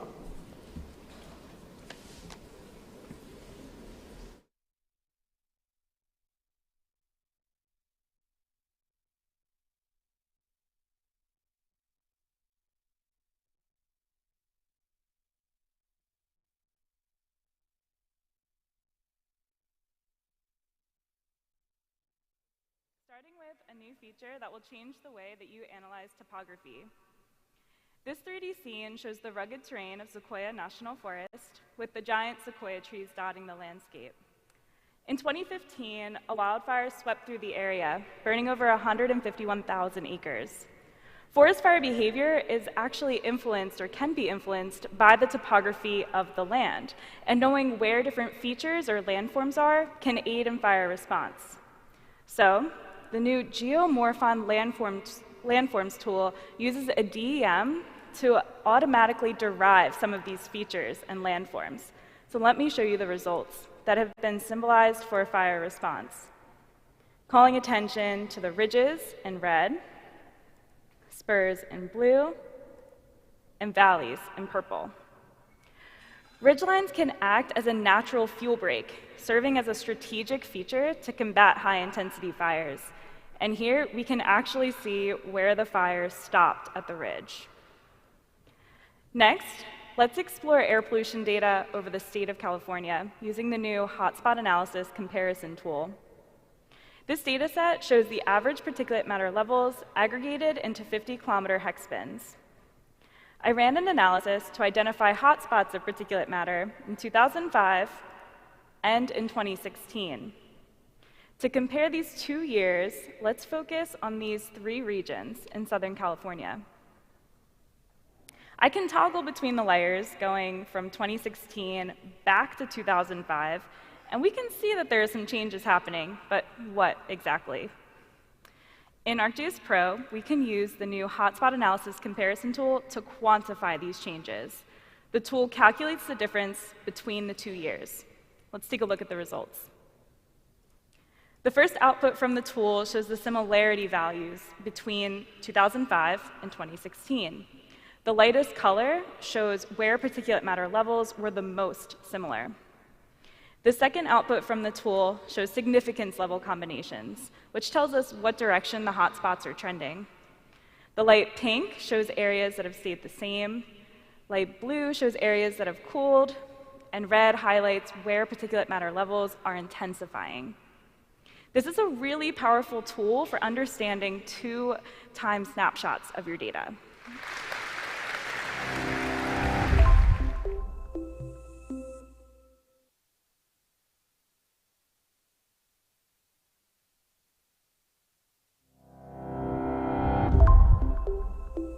These are just a few of the new cartography features in Pro. Zooming in to the central part of the Sequoia National Forest, I'll enhance this map by adding in the giant sequoia, groves, and trees. The sequoia trees are symbolized by their crown diameter, but with so many points so close together, the smaller trees get lost underneath the larger ones.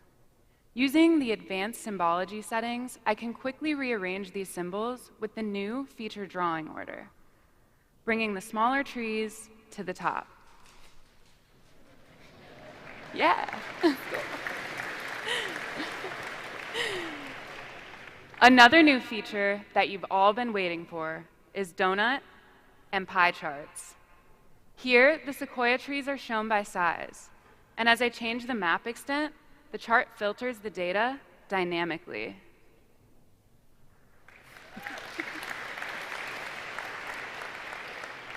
Next, let's update the symbology of the roads layer. If there's a prescribed burn planned between Converse intersection and Camp 19 Road, I can now update the symbology to show a temporary road closure without editing the underlying data. Let me show you how. When I open the symbology properties, there's a new suppress effect turned on. Selecting the road layer, I'll convert the vertices at the start and end of our segment to control points. This tells the layer to suppress the symbology between the points so it cartographically disappears. Alternatively, I can add a second symbol layer to fill in the suppressed segment, showing the temporary road closure. Control point editing is a powerful new cartographic tool that changes the look of the map without editing the geometry or attributes of the data.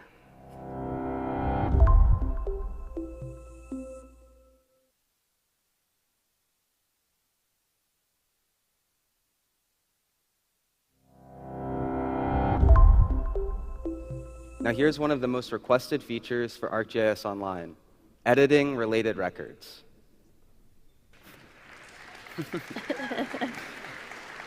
Using this Forms tool, we can configure an easy way to add and update new records. For example, we can add information about an extreme heat event, or we can record the maximum temperature and the capacity of the cooling center.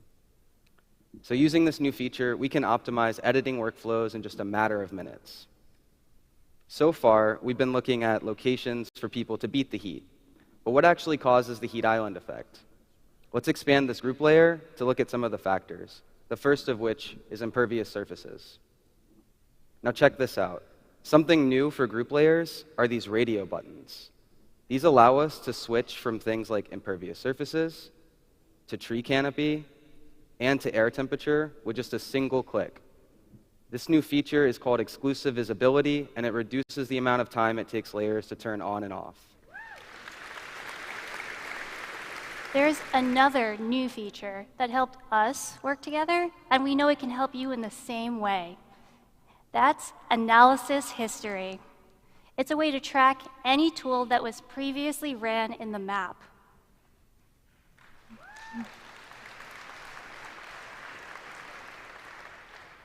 In the View Details panel, we can see the output results and add that layer to any map. We can see any key messages, and most importantly, we can see the parameters so we know exactly how the tool was used. Communicating your analysis has never been easier. All you need to do is share a map, and your entire analysis history is included. So here's the output of our raster analysis. The areas in red are much hotter than areas in yellow. And if you look in downtown Richmond, this is mainly because there are high amounts of impervious surfaces and low amounts of tree canopy cover. But what we really want to show you is that you can take the same type of raster analysis to a national or even global scale. So here's another temperature raster covering North America. We could use zonal statistics with zip codes this time and produce similar results nationwide. And when we look at the analysis history, we can see that even at this scale, this tool still took only a little over 3 minutes to complete.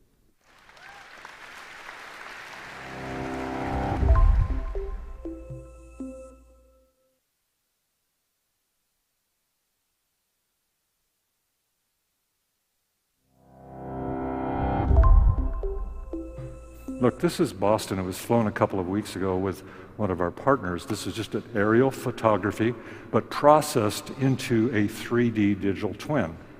Some of you are familiar with Boston. But this 3D base map picture is here shown integrated in with the vector data of Boston, like bus routes, or, isn't it beautiful, actually? I mean, it's so stunning. Okay. I'm zooming in and I'm seeing a 3D building, a BIM model, resting inside of this 3D picture. That's extraordinary. It means that I can mix vector and raster and building information all into one information set. And I can integrate it in with the rest of my GIS. This is a skyline of Boston. The red areas are showing the most recent buildings that are built. And you can see Boston Commons, those of you know it. It's kind of the central park of Boston. And so the vector attributes of these buildings are shown behind this 3D picture. And I can go underground. I can look here at water lines, actually. So I want to get across this notion that we're moving to 3D GIS, and we'll be maintaining it with BIM updates and feature updates, and it'll bring in all of the various information. This is a 3D condominium with 3D zoning. I can zoom right into this particular building and look at rooms and so on. Isn't it cool? And by the way, here's crime. Real-time crime in Boston. It's not really real-time, but it could be. So that you see overlays of information. I can also do land use planning, like using ArcGIS on Urban to mock up what the 3D zoning envelopes are. And looking at these 3D zoning envelopes, I'm looking into the future, being able to communicate effectively in a game engine environment with citizens. Look at realistic renderings of these very same buildings. This is not fantasy land. This is actually technology that exists.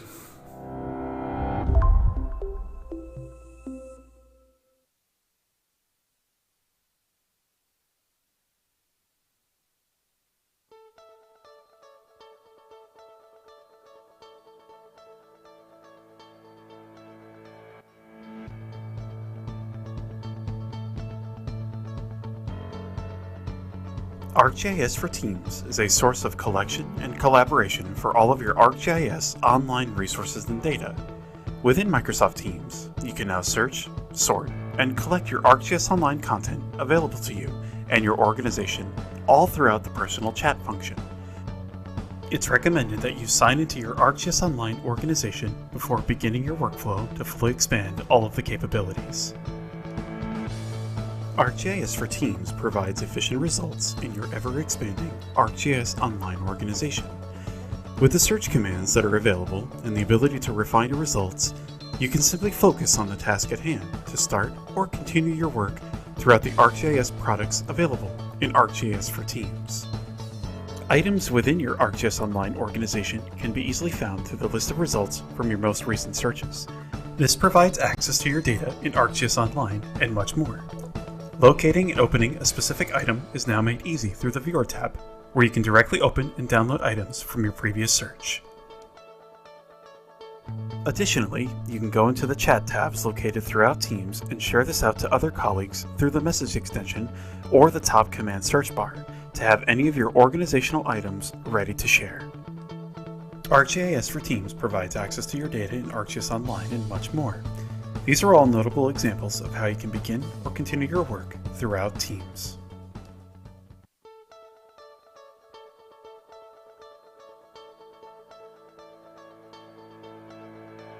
ArcGIS for Office is an add-in for Microsoft Office that brings mapping capabilities from ArcGIS into Microsoft Excel. You can create a geospatial view of your data by creating an interactive map that includes data from Excel and ArcGIS services, all without leaving the Excel environment.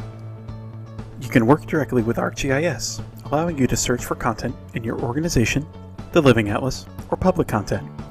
Adding data from ArcGIS is a quick way to add content to a map to complement existing business data.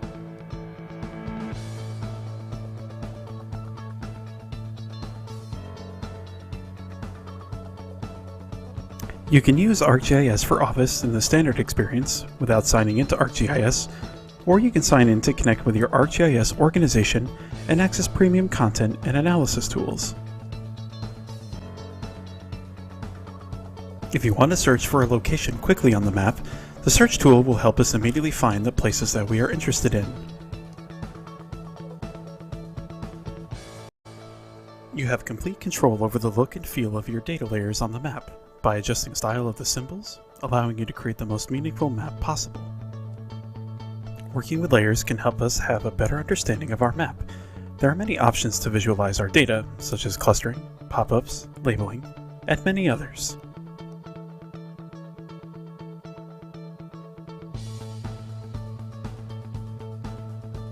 Add infographic cards to your map to give even more visual context about the surrounding location of your report, such as demographic and lifestyle data, with options from both the US and over 120 different countries.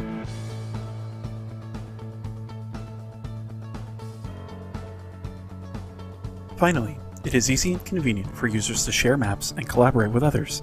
ArcGIS for Office allows you to visualize data, add data from your organization, and share your content while keeping a perfect balance between GIS and the Microsoft 365 ecosystem.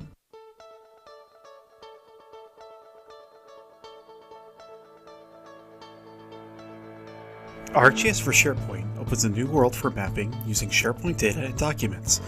It provides a convenient and new way for SharePoint users to map data and organize files. With the ability to have information at our fingertips, Geographic Information Systems, or GIS, have found their way into our daily lives. However, it might seem challenging to understand all concepts of GIS.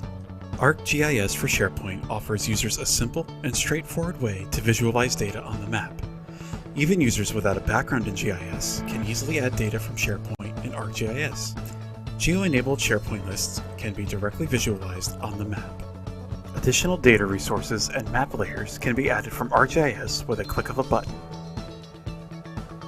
Working with layers can help us have a better understanding of our map. There are many options to visualize our data, such as clustering, pop-ups, labeling, and many others. A base map provides context for our project and analysis. Based on our needs, we can apply different base maps to enhance our data. When signing into ArcGIS Online, we can apply the base maps for our organization, such as a dark gray canvas or imagery base map. If you want to search for a location quickly on the map, the search tool will help us immediately find the places that we are interested in. We can also take a deeper dive into our data. In one way, adding infographic cards will provide contextual information for our map, such as demographic information. For a closer look, a drive time analysis can be performed. This will determine an area that can be reached within certain travel times or distances of features on the map.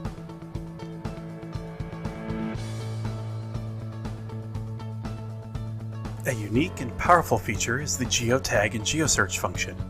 Documents and files stored in your SharePoint content can be geotagged so it can be easily found using locations on the map.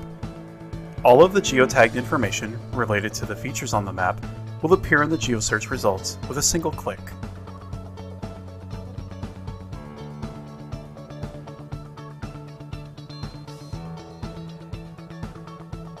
ArcGIS for SharePoint makes it easy and convenient for users to share maps and collaborate with others.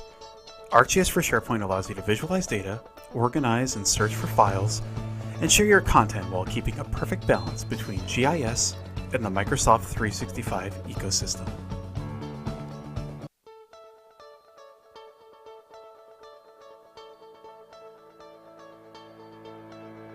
ArcGIS for Power BI allows you to create maps and visualize your data in new ways. You can solve business problems and capture new opportunities that would not be possible using only spreadsheets or graphs. While there are several mapping options within Power BI, incorporating the ArcGIS Maps visual into your existing reports and dashboards will reveal even more patterns and trends in your data. The map interacts with other tiles in your report, leading to a better response in business decisions across your organization. One advantage of ArcGIS for Power BI is the ability to add real-world context to your maps using reference data sources from either your own organization or any of Esri's authoritative datasets. Add infographic cards to your map to give even more visual context about the surrounding location of your report, such as demographic and lifestyle data, with options from both the US and over 120 different countries. One of the most remarkable features within ArcGIS for Power BI is the ability to perform spatial analysis directly within Microsoft Power BI Desktop or online. For a closer look, a drive time analysis can be performed. This will determine an area that can be reached within certain travel times or distances of features on the map. Spatial analysis leads to greater insight by mapping relevant locations in visually meaningful ways to spot relationships and patterns that might otherwise seem random and unconnected.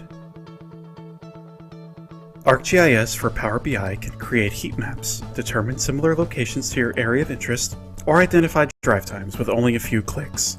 In this example, by styling the individual points of data into clusters, we can easily spot the areas that have the greatest amount of locations within a certain radius. You even have complete control over the look and feel of your data layers on the map by adjusting the style of the symbols, allowing you to create the most meaningful map possible. ArcGIS for Power BI enhances your data with the power of location intelligence.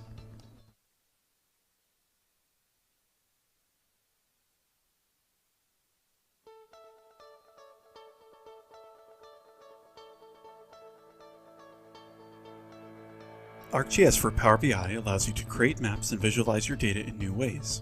You can solve business problems and capture new opportunities that would not be possible using only spreadsheets or graphs. While there are several mapping options within Power BI, incorporating the ArcGIS Maps visual into your existing reports and dashboards will reveal even more patterns and trends in your data. The map interacts with other tiles in your report, leading to a better response in business decisions across your organization. One advantage of ArcGIS for Power BI is the ability to add real-world context to your maps using reference data sources from either your own organization or any of Esri's authoritative datasets. Add infographic cards to your map to give even more visual context about the surrounding location of your report, such as demographic and lifestyle data, with options from both the US and over 120 different countries.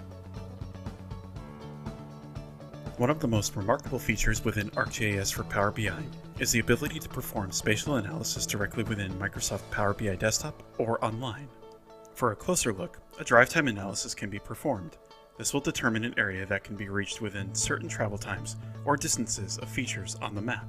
Spatial analysis leads to greater insight by mapping relevant locations in visually meaningful ways to spot relationships and patterns that might otherwise seem random and unconnected. ArcGIS for Power BI can create heat maps, determine similar locations to your area of interest, or identify drive times with only a few clicks. In this example, by styling the individual points of data into clusters, we can easily spot the areas that have the greatest amount of locations within a certain radius. You even have complete control over the look and feel of your data layers on the map by adjusting the style of the symbols, allowing you to create the most meaningful map possible. ArcGIS for Power BI enhances your data with the power of location intelligence.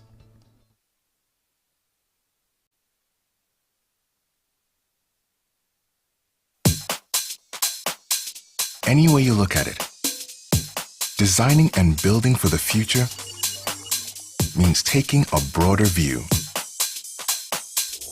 To create smarter, sustainable infrastructure, cities, and communities, projects must be understood from more angles.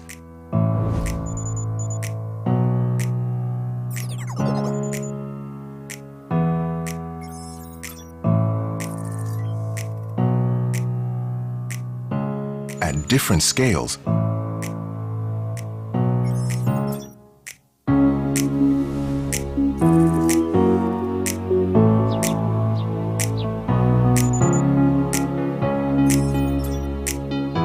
wider context. This calls for smarter tools that deliver a holistic perspective. So far, that's been difficult and expensive, with data cobbled together from many siloed sources. But now there's ArcGIS GeoBIM. For the first time, multiple systems are connected within one web app that integrates all your data, streamlining how projects get done, using a location-based geographic approach that gives you the full picture. GeoBIM delivers a new foundation that connects Esri and Autodesk cloud platforms. It brings together GIS and BIM data, reducing complex data handling and file conversion. You can easily link maps, digital models, and project information for a truly integrated and holistic approach. You can monitor progress to see what's happening where, pinpoint issues and safety concerns, and resolve them quickly. Projects can be easily shared for team collaboration and stakeholder decision-making. Plus, dashboards can communicate project status to everyone. You can even put your entire portfolio of projects into a single GeoBIM system. Across cities, states, countries, or customers, so you can keep an eye on each one while managing them as a whole. ArcGIS GeoBIM. Put your projects on the map. Understand the big picture and get the perspective you need to meet the challenges of the future.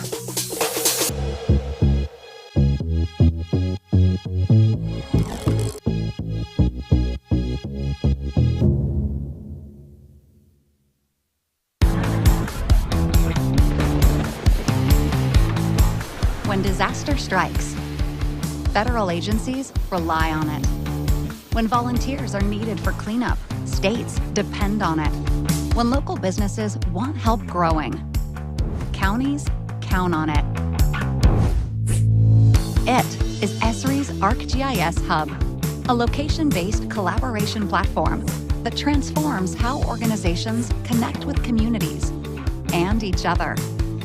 A place for organizing all your information, people, and projects. Use it to coordinate infrastructure plans, improve homeless services, organize volunteer activities, or share data during emergencies. You can easily create a website with pre-built templates, or create your own.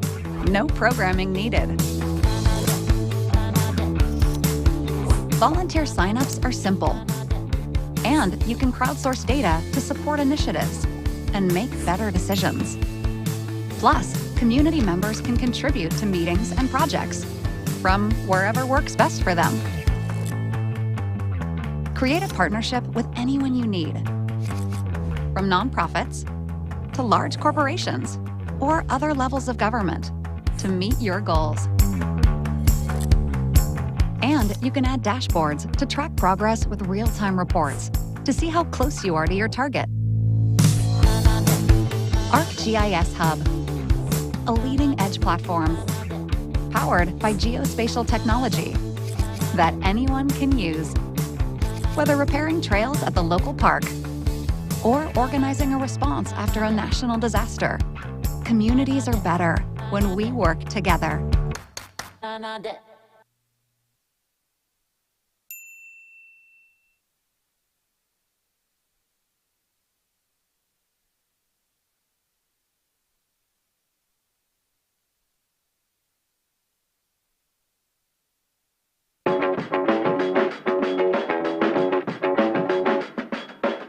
If it's your job to keep everyone safe at major events, protect infrastructure, or respond to emergencies, you need Esri's ArcGIS mission, the best tool for situational awareness and tactical operations that provides one common operating picture.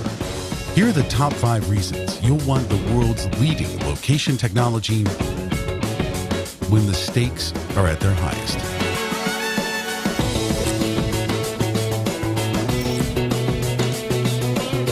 You can plan your mission and update changes on the fly to deliver critical information to the field instantly.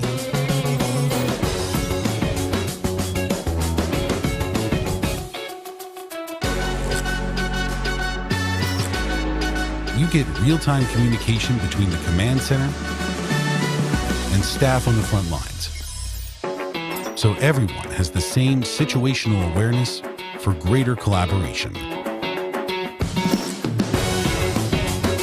real-time data feeds allow for better coordination of all your activities.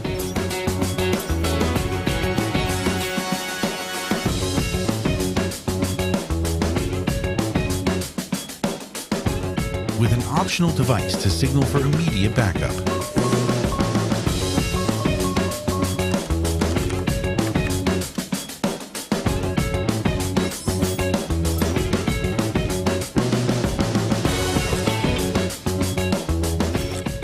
Can observe and instantly analyze operations in real time on a mission dashboard for faster and more effective decisions.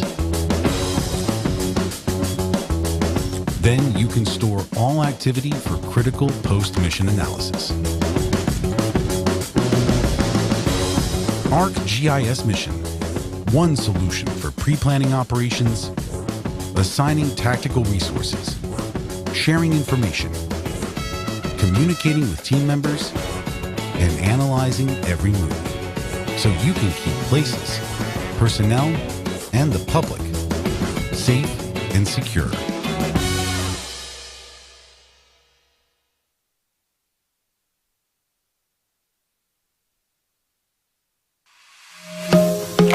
Our vision for Pro was to take the best capabilities of our other software products and synthesize all of the things that we're using in different products into a brand new single product. We are listening to our customers and building what they need, and they are giving us feedback that really matters.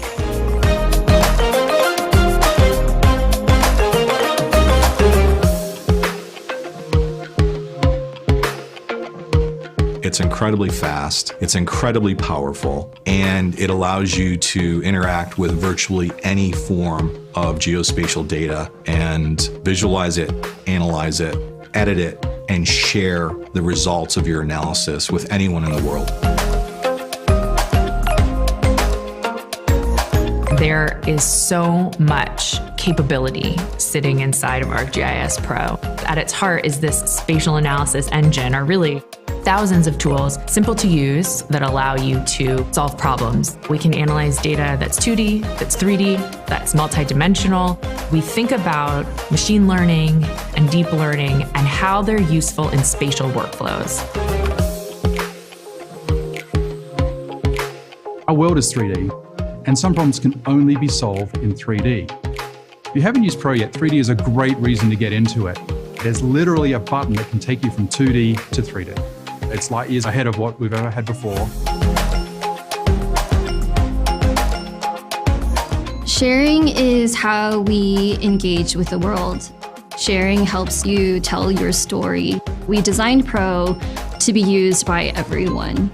We made the Share tab a core tab on the ribbon so that when you open up the application, you can see all of the sharing capabilities centralized all in one place. It's much more user-friendly. When you combine powerful GIS environment with stunning visuals, it makes it a lot easier for people to understand. There's really nothing out there that compares to the visuals that Pro allows you to do.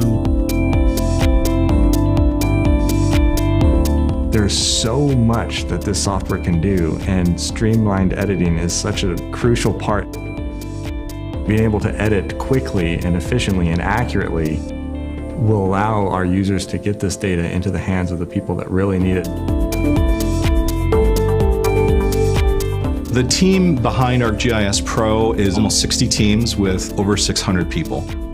Pro actually has capability to address virtually any industry. You can customize ArcGIS Pro for what is germane to that industry, what matters to you. Our users are incredibly diverse. They have important work to do. And we build software to enable them to make better decisions using geospatial data.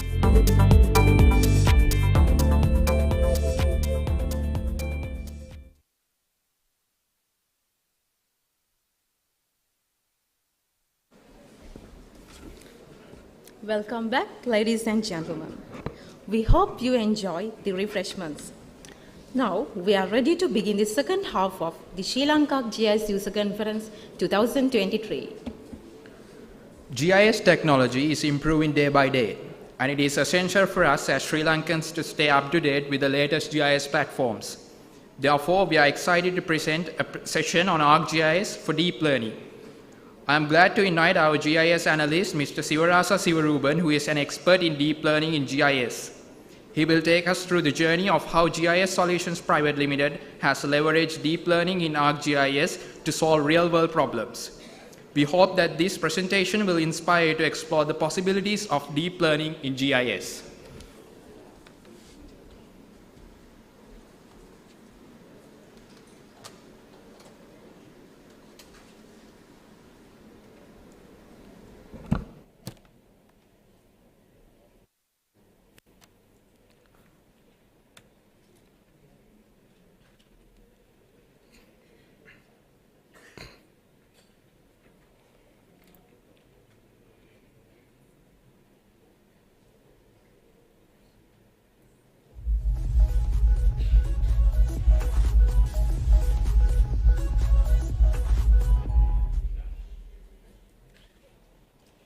Pointer here.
So good afternoon all.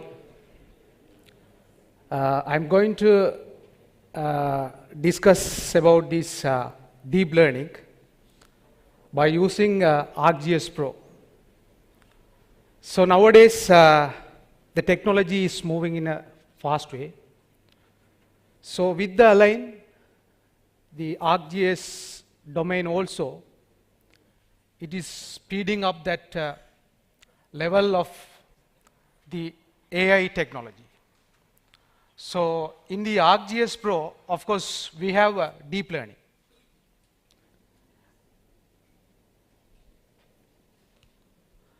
So when we design this deep learning, so of course you may have used this machine learning in that interpolations and that density analysis, so many things. So the machine learning is the subset of the artificial intelligence, right?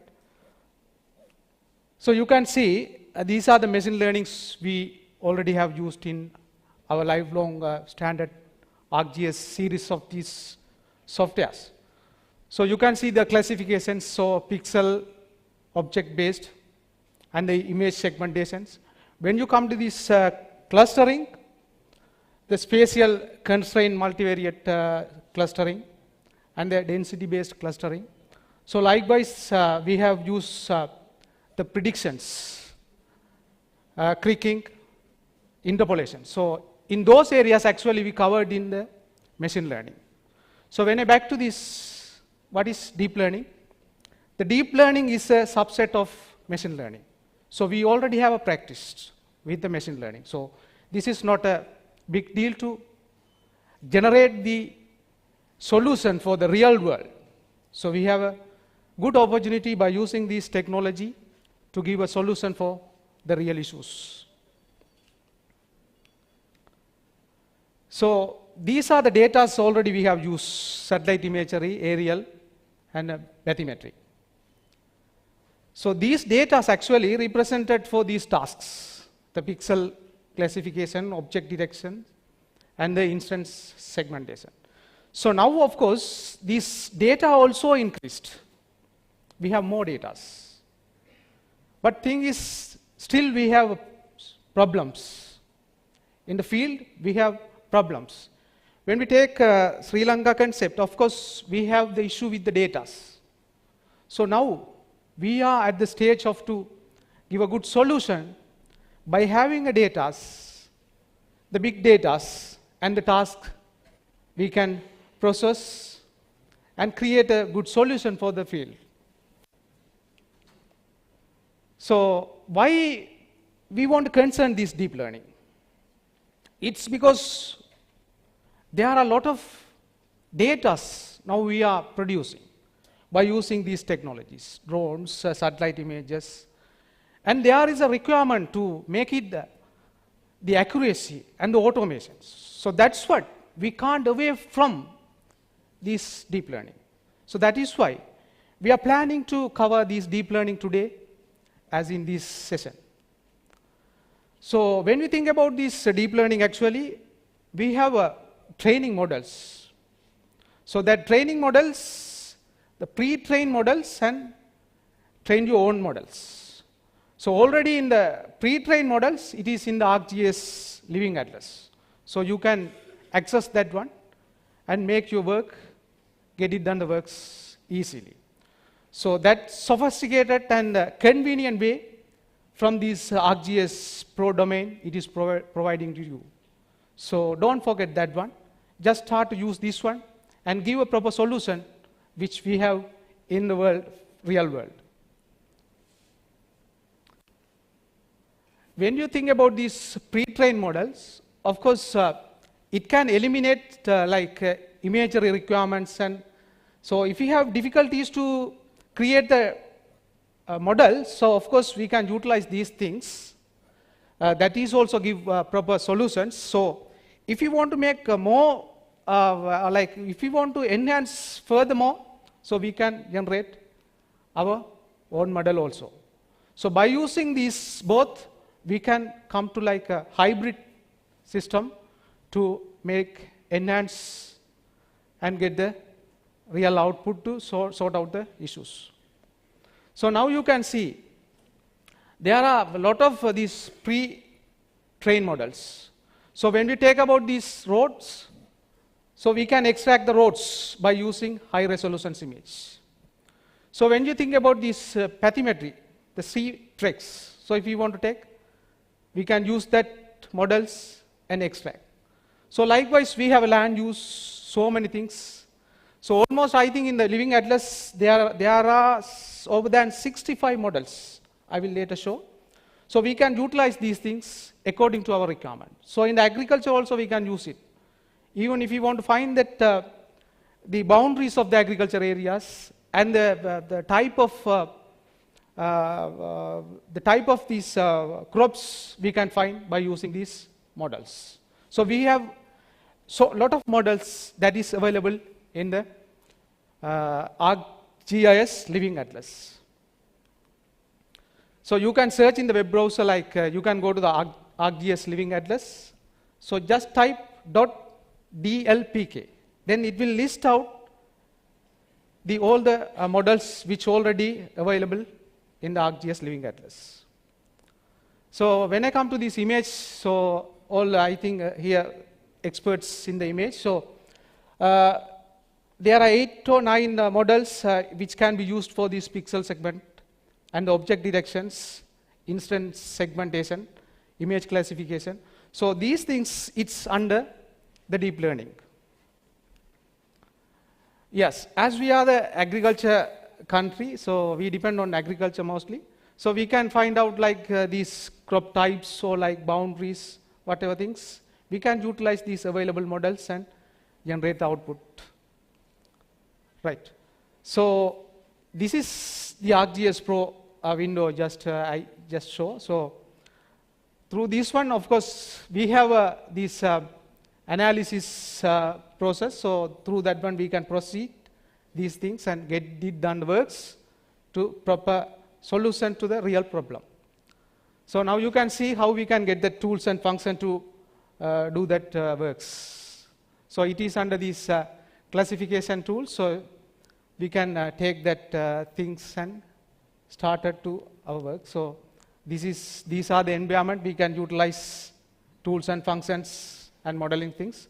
So just I show to get the basic idea. So this is one of the image. This is actually from US1.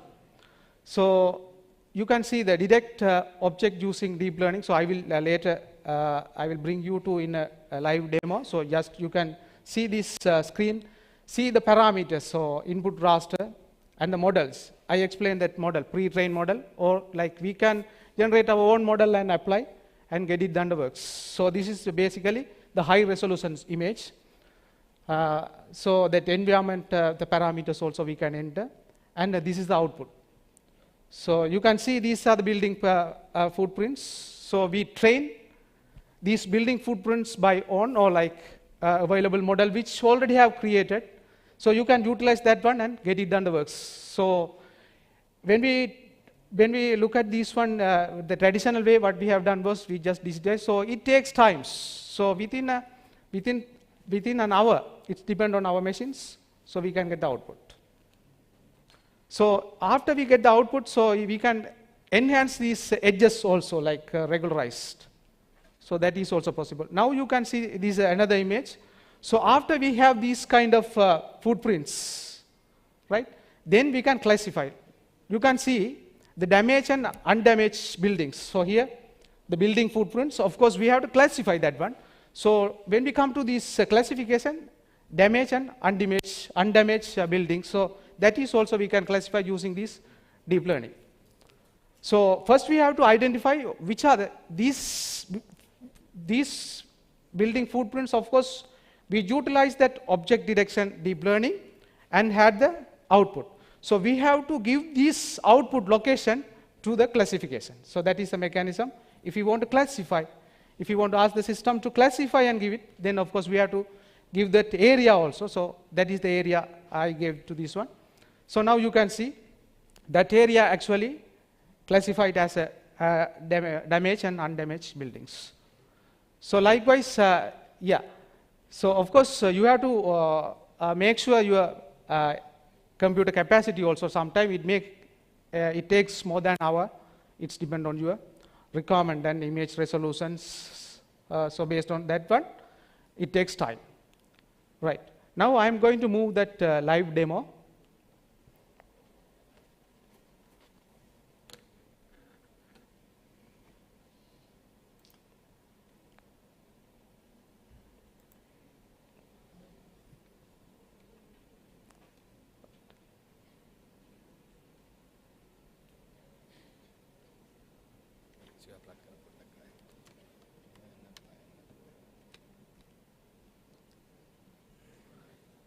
Here you can see the list of available models which is in the ArcGIS Living Atlas. So you can just type DLPK, then it will list out all the available models.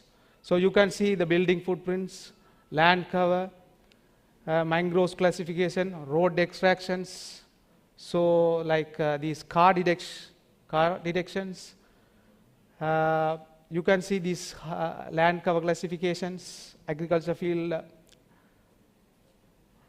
and even you can see these things also in advance. We can try this one as well. So like when we give this model for the vehicle, then of course if the vehicle is moving, then of course it will give that location as well in the view of ArcGIS map. So palm tree. So even that the crowd numbers of, even like we can utilize how many numbers of participants in here also by using this model. So that much of developed things, it is under deep learning. And the elephant detection also. So this is available model. So once we have like images, then of course we can utilize this model to get it done the works.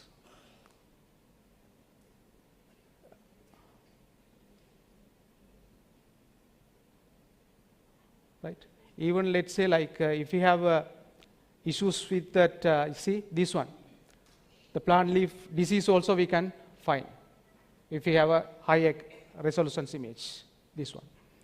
Right. So I will just show one demo. So this is our ArcGIS Pro window. So through this window also we can connect that portal. So you can just click this portal and just type .dlpk. Then of course it will list out here also.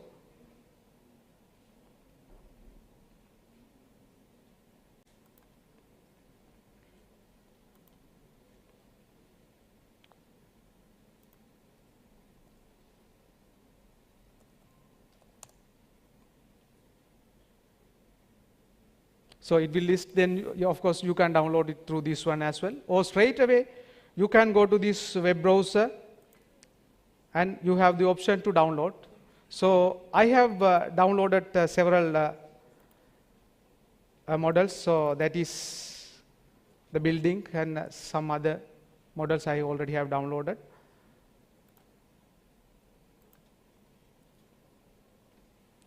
So in this deep learning, there are steps. First we have to train the system. After we train, then we have to export that training samples to make the models. So once we make the models, of course, we can run this function to extract that whatever the object-based directions. So here you can see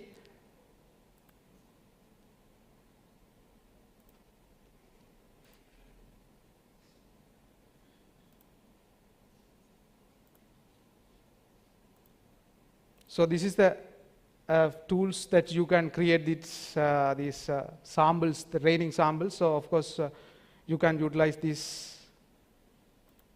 So you can just name it like building or agriculture area and give value, then just OK.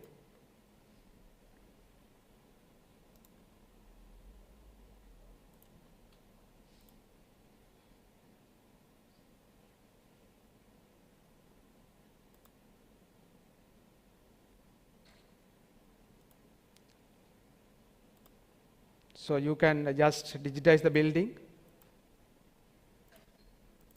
and like this you can give some samples, and you can save it as a shape files or feature classes, right?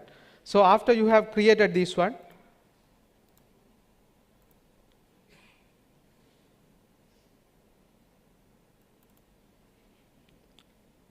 after you made the models, of course here you can see the object using deep learning. So that is also under this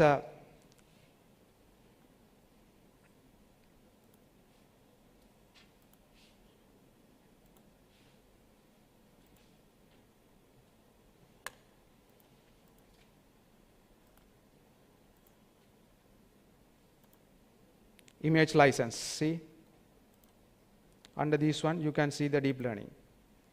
So here these tools I'm going to use to get this building footprint now. So you can apply this one for several other purposes what you have real requirements.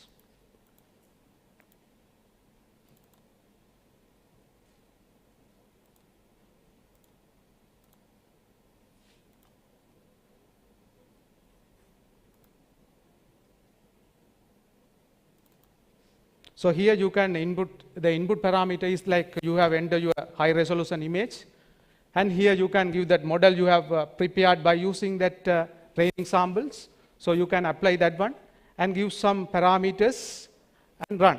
Then of course after you have make sure that all the parameters you entered, so this is that real output you can see. I can run this now because it takes more than 40 or 45 minutes. So of course I had this result, so you can see. Then this is my PO output. So after that I regularized to enhance these edges. Right. So these are the building footprints. I got it by using the high resolution image. So the next one.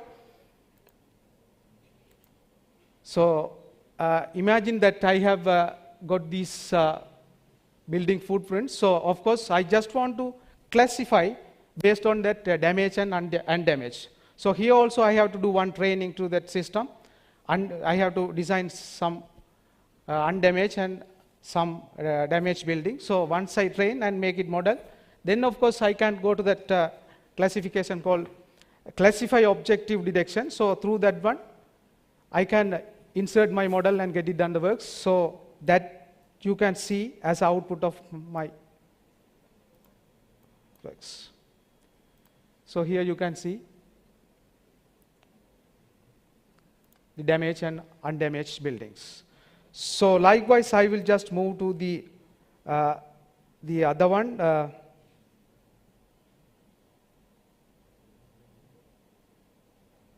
Yes, this is Landsat 8.1. So of course, we can generate these kind of images by using the same mechanism. So I have generated two land use classification. One is 2001 and second one is 2016. Of course, here also we have a straight land change detections that is also under deep learning. So of course, you can see that difference, right? So I try to generate to understand this extent of the area. Of course,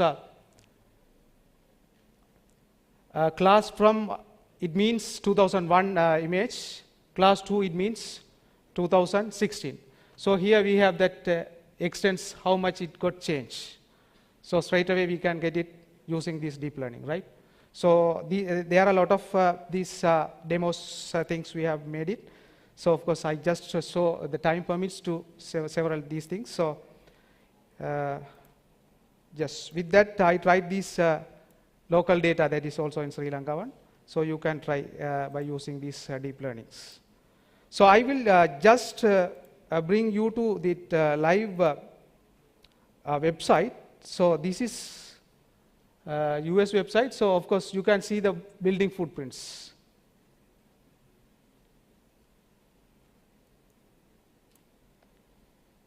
And this one is African one. So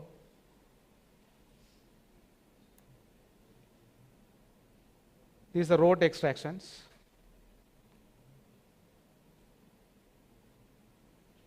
So always we are thinking about that we don't have data. So we have facilities to generate the data and make it the functioning and get it done the works properly by using these deep learning things.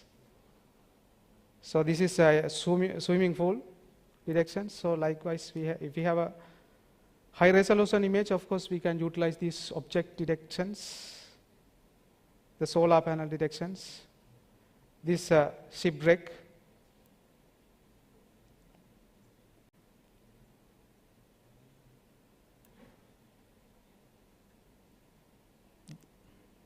This is a radar one, ship one. So this is a land use.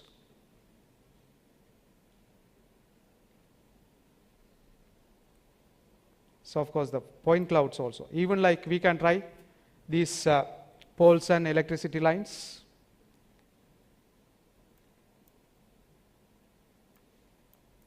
These are clouds by using the clouds. Like we can use the LiDAR clouds and make it done the works by using this under the deep learning concept of this ArcGIS Pro.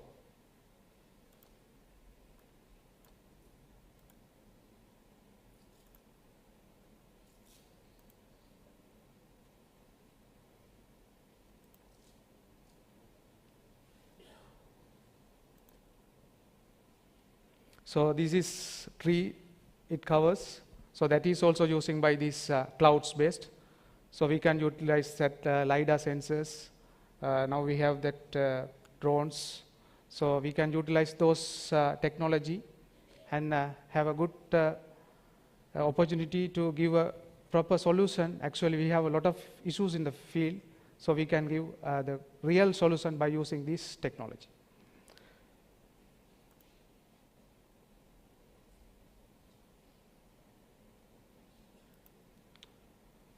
So hope that I have covered that basic background of this deep learning. So thank you.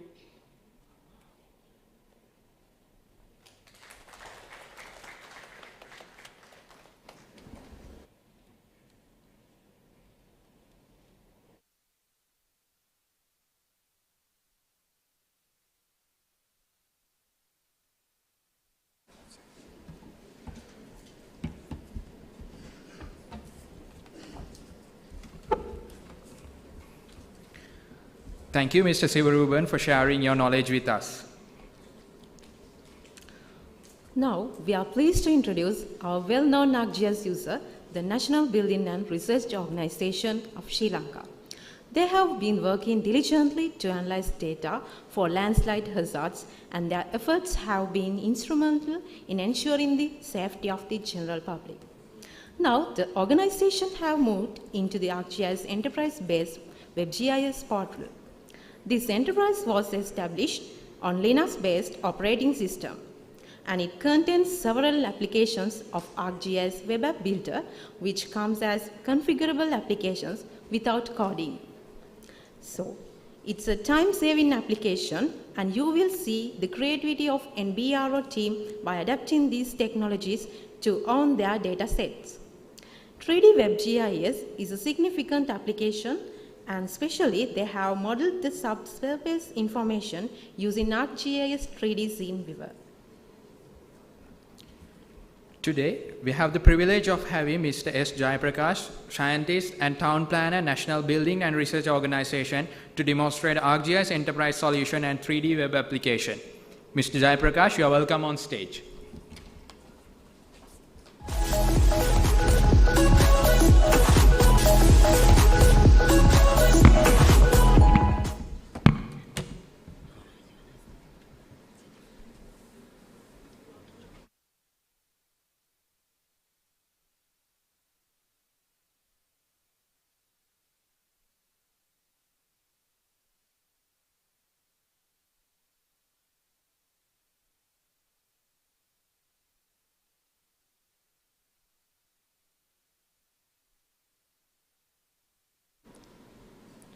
Good evening, ladies and gentlemen.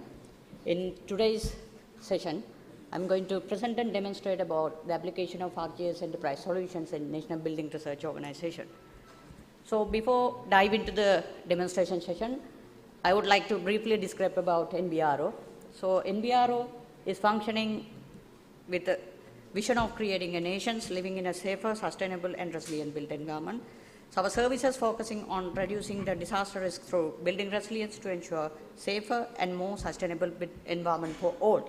So we have been providing the wider range of services, including landslide hazard and risk assessment, so geotechnical investigations, testing quality control of the building materials, environmental quality assessments, geospatial mapping and analysis, disaster resilient designs and construction, community-based disaster management activities, etc.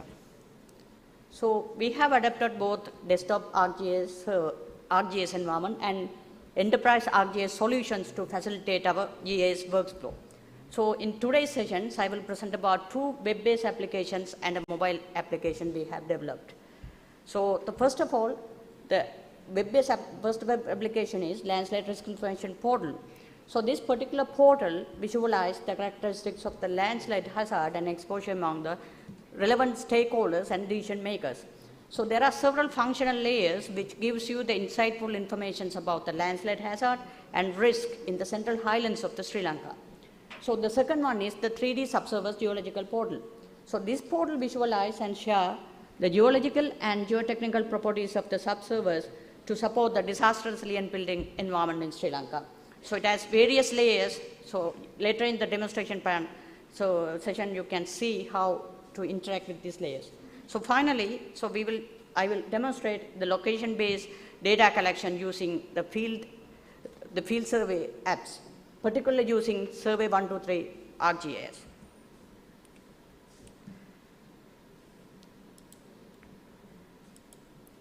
So let's dive into the demonstration. So you can find the Landslide Risk Information Portal and Subsurface Geology Portal in NBR website. It's located under the web services.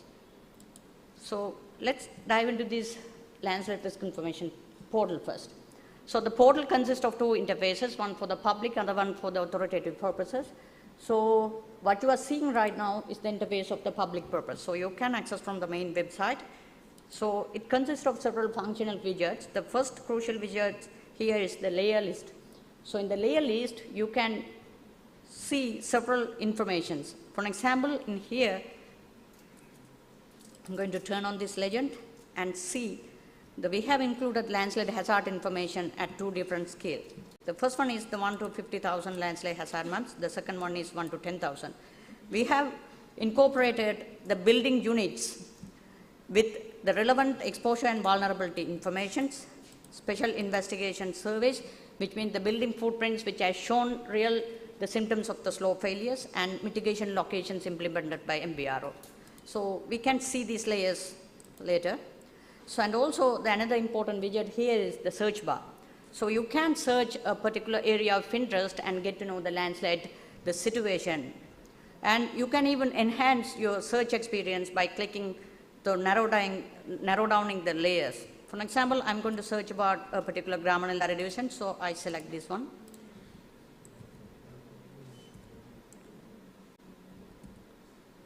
So I have entered few words, so it will automatically pop up the available options. So now we have zoomed into a particular location. So let's activate these layers.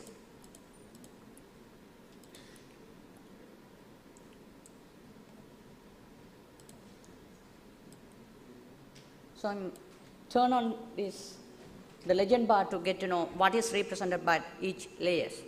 So the relevant attribute informations are attached with each the feature layers of this particular portal.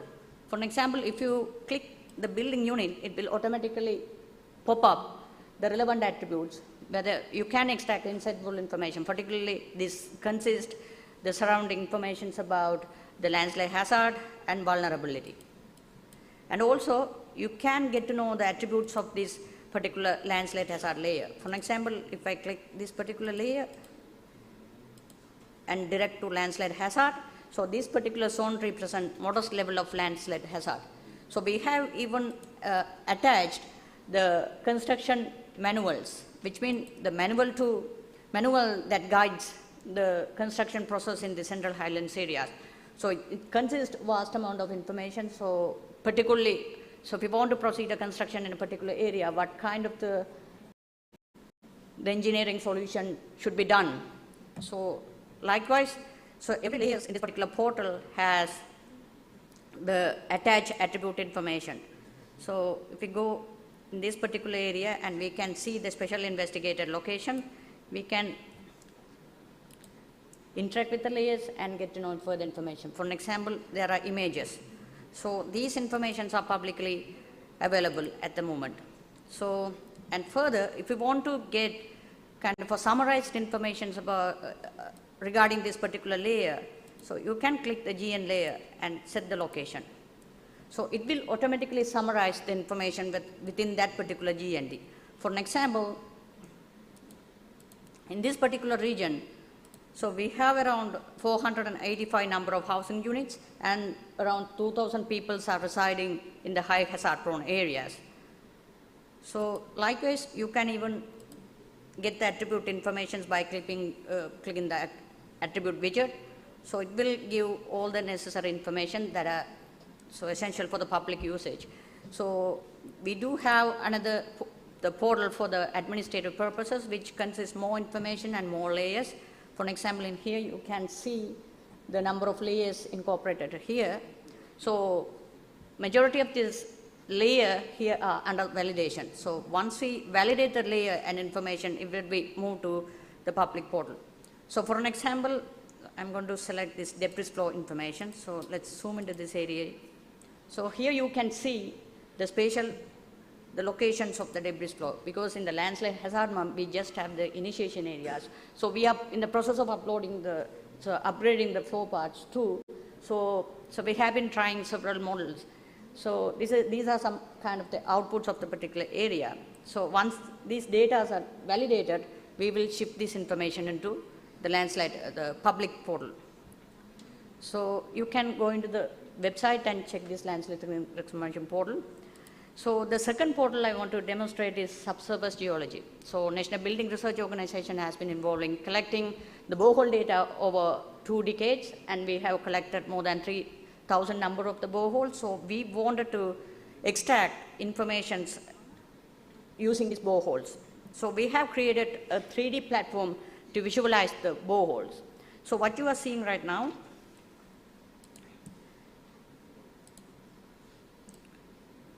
is the level of information. So this level of information layer represents the maximum level of information that you can acquire in the particular locations.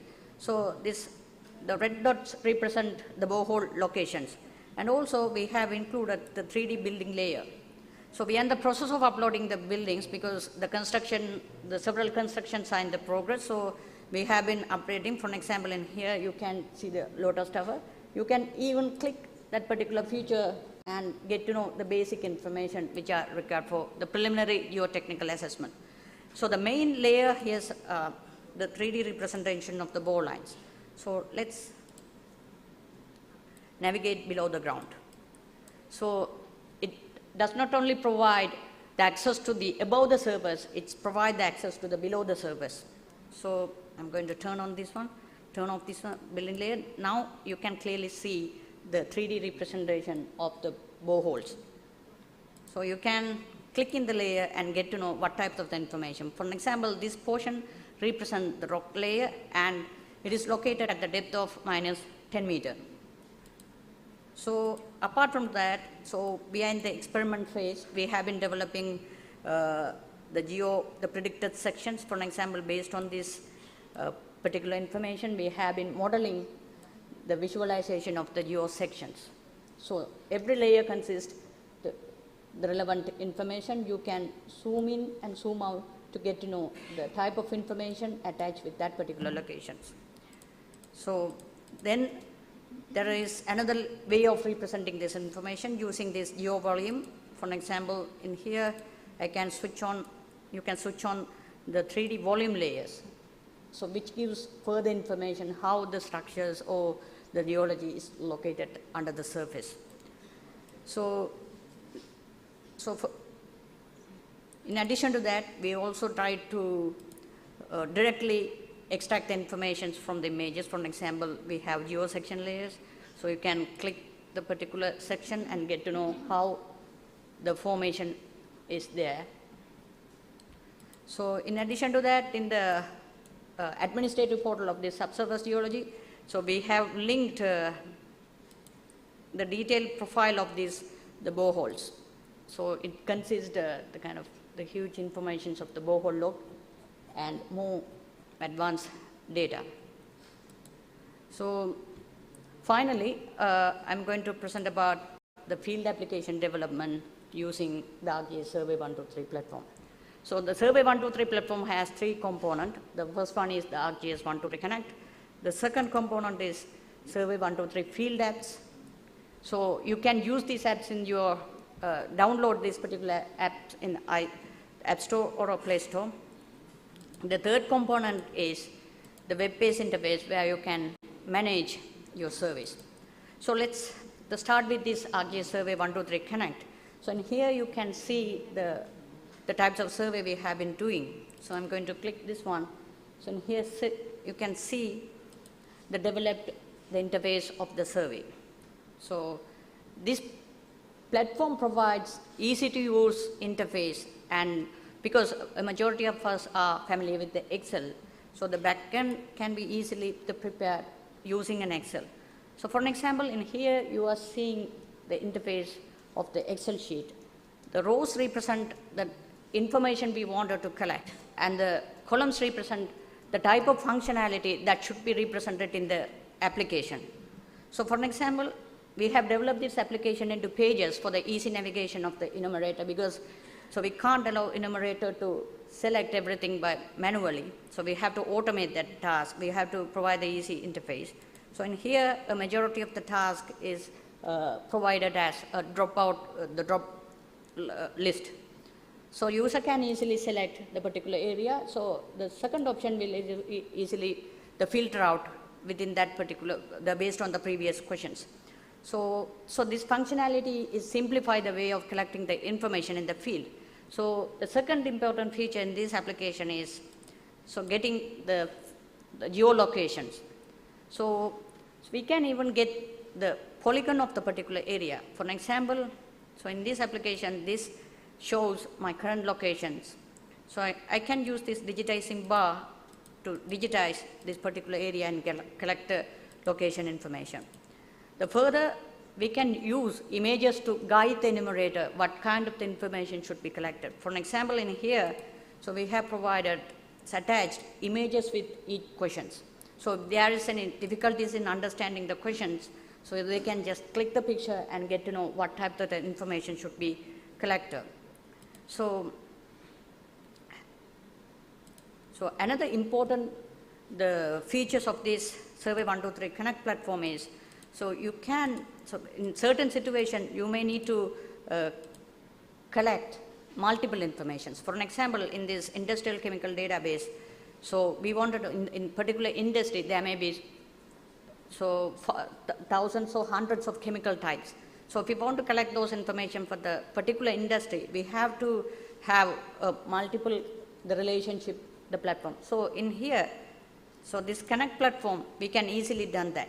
So we just have to enter the information, the appropriate information for the first chemical, then we can easily add the second one. So the task is simplified.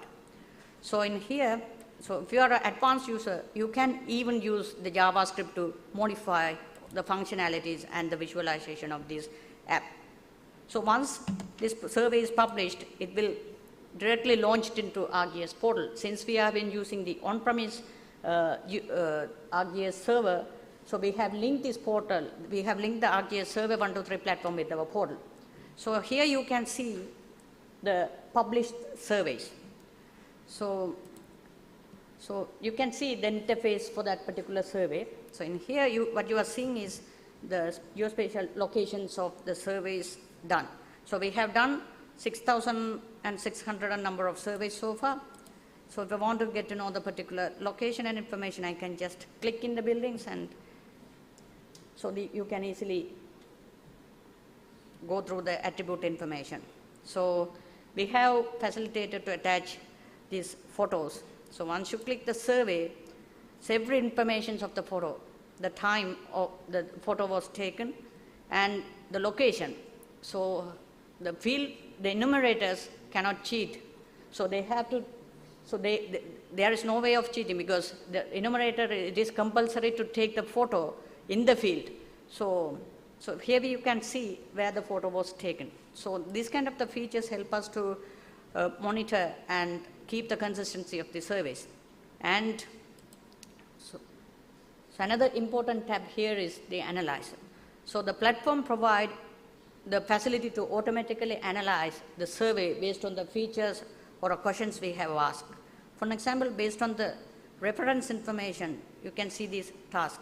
So through this analyzed platform, we can get to know who has, so the summary of the attribute information that we have linked. So this is a kind of a easy way to analyze the data. We can even generate the reports using the platform, and also when using this web platform, we can filter out the data based on the attributes we have published. So, and I would like to go through the process of how this particular process works in the field. So the enumerator has to download the ArcGIS Survey123 applications in the mobile phone. So it is available in the Play Store and also the App Store. Then the enumerator has to log into the portal or a Survey123 platform using the credentials we gave. Then all the available apps will be represented in that particular portal. Then he can start collecting the data. So these are the picture of the field data collections. So then it will represent that in his mobile phone. Based on the setting, he can see all the survey or only the area allocated for him. So that's it. That's all I wanted to discuss with you. Thank you.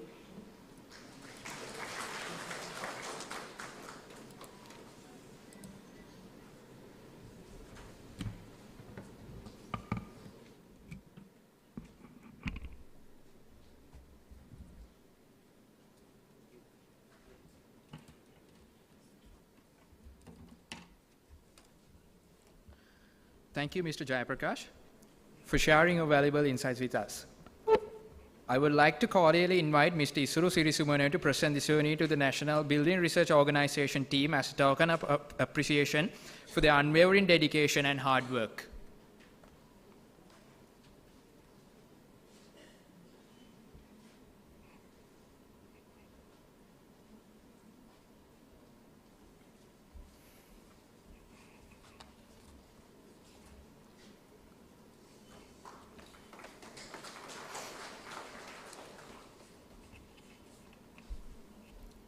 Thank you, Mr. Isuru. To wind up the technical sessions, we have a presentation from Lanka Electricity Company. The LECO has implemented ArcGIS technology since 2015 by migrating their existing CAD-based data into powerful spatial data layers for asset management and decision-making activities. They have 7 branches and 23 customer service centers fully engaged with the GIS policy of the organization and integrated into other workflows as well. From 2020, they have implemented ArcGIS Enterprise-based centralized WebGIS solution for the organization. This solution is highly customized using ArcGIS API for JavaScript and other programming methods. ArcGIS Enterprise is combined with MS SQL Server databases for 7 branches for centralizing the data production in the backend. Customized WebGIS solution is available for the branch-level users to perform their tasks and approval through a GIS-based solution. We cordially invite Mr. ᴘᴏ, electrical engineer in design and development, to present how they have used the ArcGIS products to fulfill the requirements. Mr. ᴘᴏ, the stage is yours.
Good afternoon to all of you.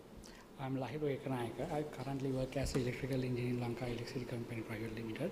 Today I am going to present you about our GIS web developed application based on the GIS Server Enterprise version.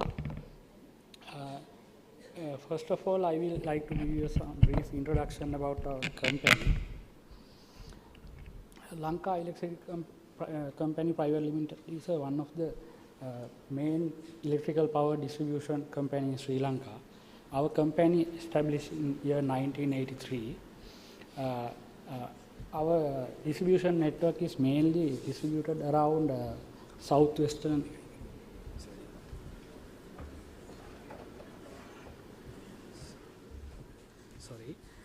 southwestern coastal belt.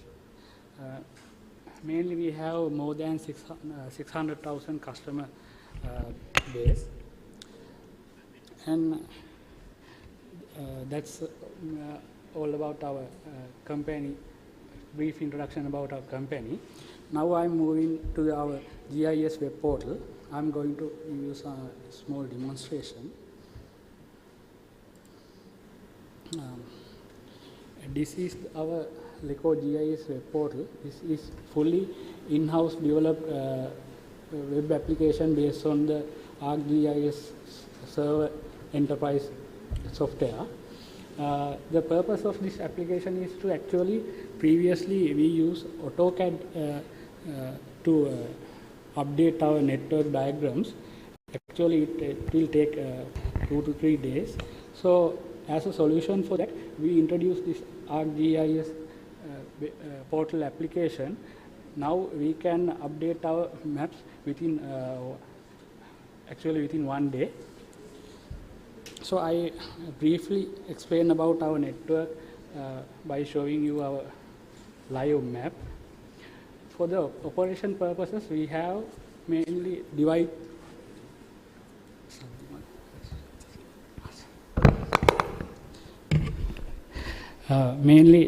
our operation area into 7 branches, and also in each branch we have 3 to 4 customer service centers.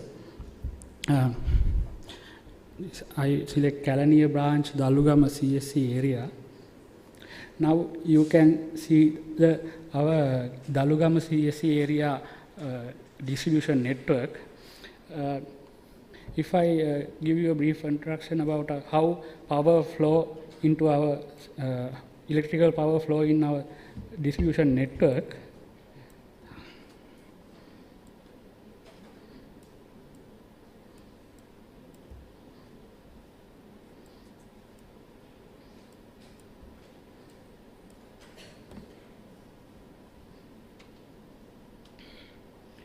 First, power feeding into our system to our primary substation, then that electrical power from primary substation to the transformer, it flows through our 11 kVA high voltage lines.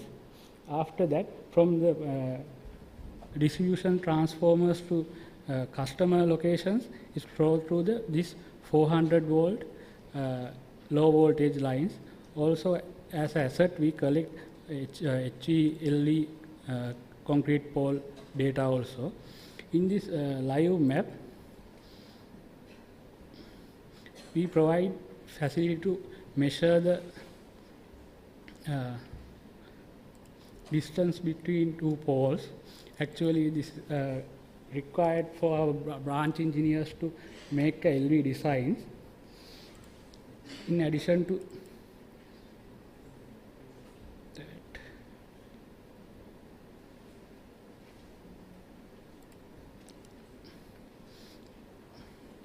we merge this application with the Google map.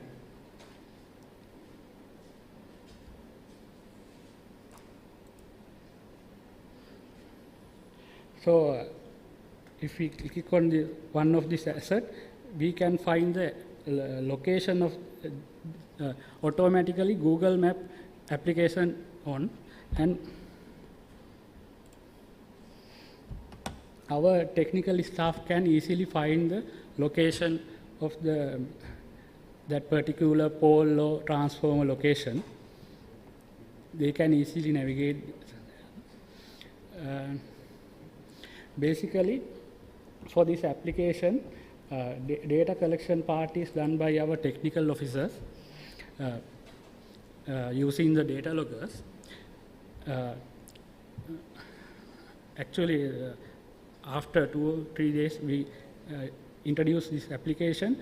The data entering users become increased from 7 to 20 because previously we not involve technical officers at the beginning, only draftsman officers. So with that, we introduce a method to collect the data, collect verified data.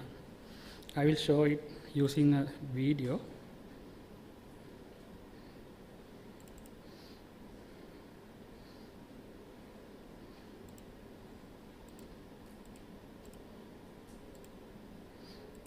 Same application, if we open using a mobile device like tab or smartphone, this additional feature is coming. That circle, that red color circle represents our live location, and this blue color circle radius is 5 meter. It has a 5 meter radius. So that technical officer need to bring that mobile device closer to the pole or transformer location, and he can place the particular point. That's how he collect the data. So otherwise he can stay in the office and collect the data. So to reduce that error, we introduce this method.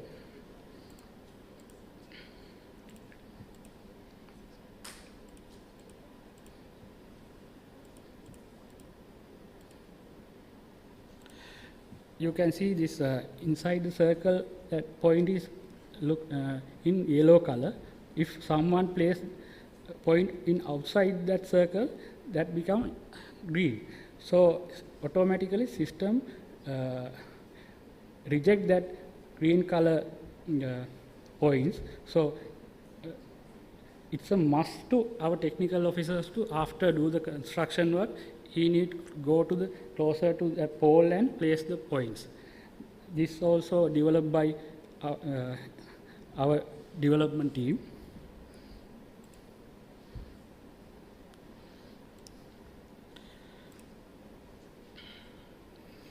After that technical officer collect the data, it forward to our draftsman officer. He is the person who complete this point data into a complete drawing.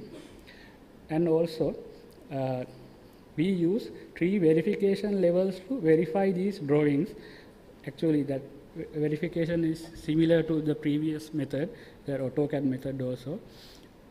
After branch draftsman officer complete the drawing, he or she forward it to the branch senior electrical engineer.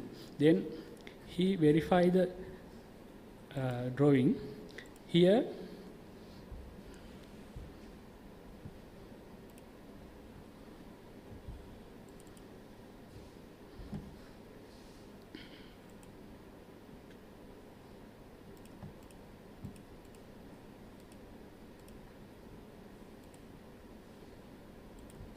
we provide facility to compare the present map with the proposed map. That proposed map means after at the new construction.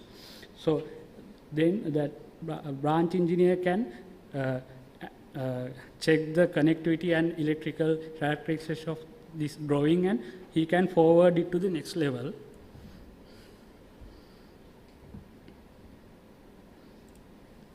Likewise, we have 3 verification level. At the 3rd approval level, we synchronize this map with the live map. In addition to this map updation feature, we provide data extraction facility to our users, branch level users. They can extract this attribute data in a CSV format, and also they can extract this data in a shapefile format also for their design purposes. And also we add asset report feature here.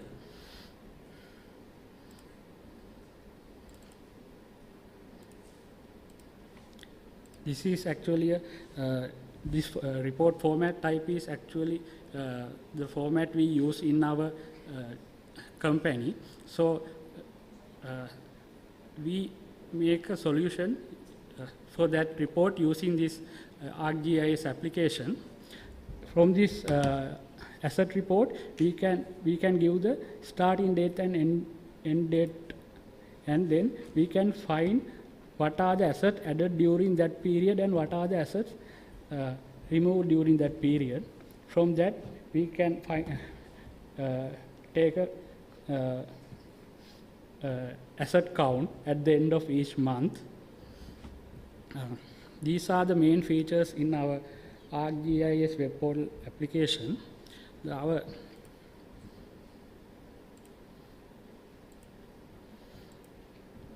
next application is service call analysis system. The purpose of this application is to trace the breakdowns. This shows our breakdown details: meter, serial, customer name, account number, and the person who attend, employee number of the person technical person who attend to this particular breakdown. In this map, it represents this black color pinpoints are our breakdown vehicle location, and this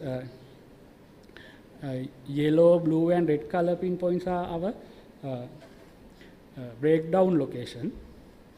So in this application, we overlay our GIS map on this application. If you click one of this, we can get a better image about where this breakdown happened and all details.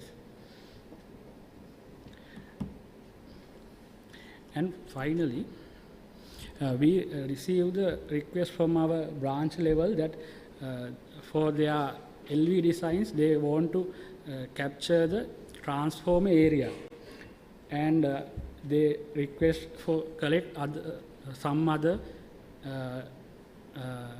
asset details, something like insulators connected to the poles. So for that, we initiate a survey using this Survey 123 app.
Here basically, it will take some time.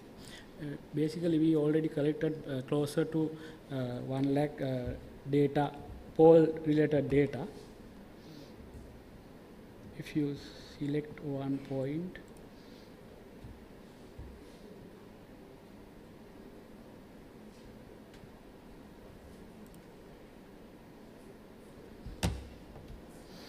we can find the details we collected in the survey, that transformer ID, that particular pole related to which transformer, and pole ID, what is the pole type, and the photograph of the pole. These are the data we collected during this survey. So these are the applications we develop using our ArcGIS license.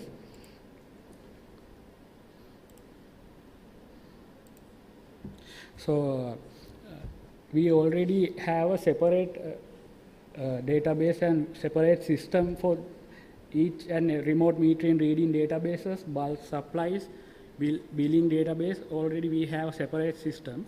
So already we have a breakdown analyze system merged with the ArcGIS software.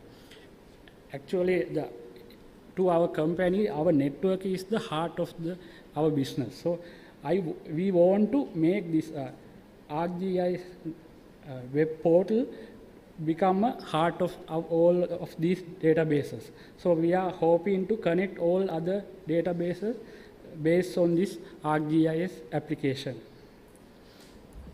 Thank you very much.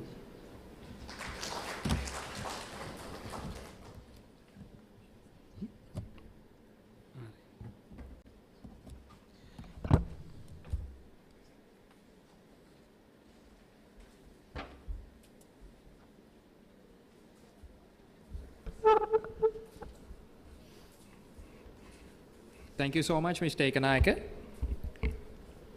I would like to invite Mr. ᴘᴚ to present the souvenir to the Lanka Electricity Company.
Thank you, Mr. Madhav. As we have reached the conclusion of the Sri Lanka ArcGIS User Conference 2023, we would like to take this opportunity to thank all our presenters and their teams for sharing how they have been using ArcGIS products in their organizational work. We have had an amazing conference with insightful presentations, engaging discussions, and valuable networking opportunities. We hope that you have all enjoyed the conference. As we bring the conference to a close, I would like to invite Ms. Tilhara Pereira to conduct the vote of thanks. Over to you, Ms. Tilhara.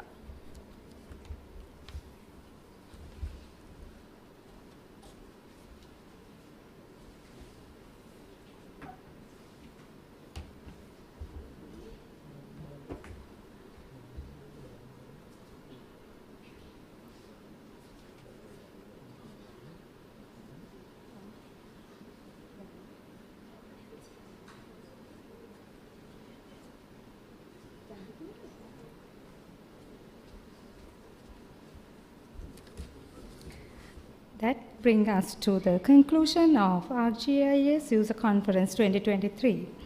Before we head out to our cocktail, we would like to express our heartfelt appreciation to you all, our ArcGIS users who have been our strength.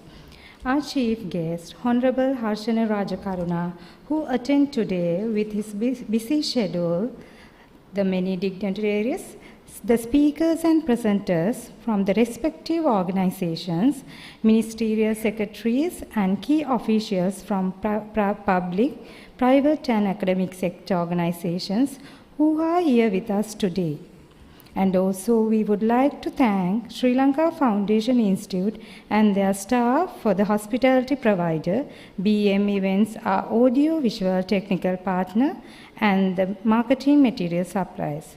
Finally, the management and staff of the Just-in-Time Group, our parent company, and the entire team at GIS Solutions Private Limited, who worked tirelessly, as always, to make this event success. Thank you once again, and looking forward to see you next year at our ArcGIS User Conference with even more innovative news to share. Once again, I would like to invite you all to join us with the cocktail. Thank you.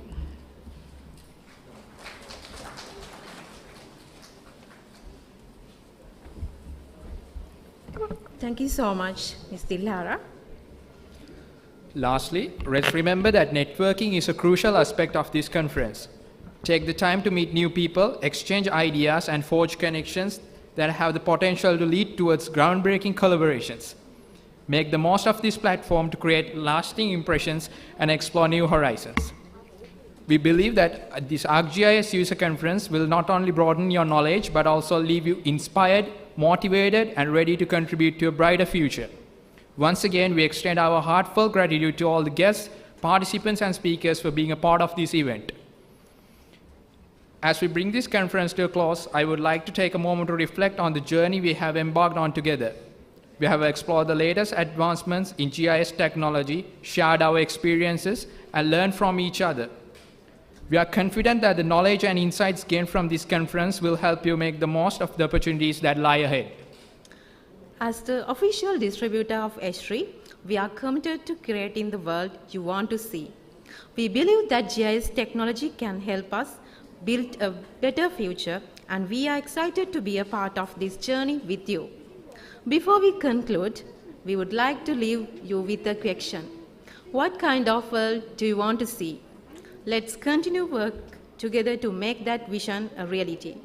Thank you again for your participation in the Sri Lanka GIS User Conference 2023, and we hope to see you all again next year at our Sri Lanka GIS User Conference in 2024. Let us all now head over to the cocktail. Thank you.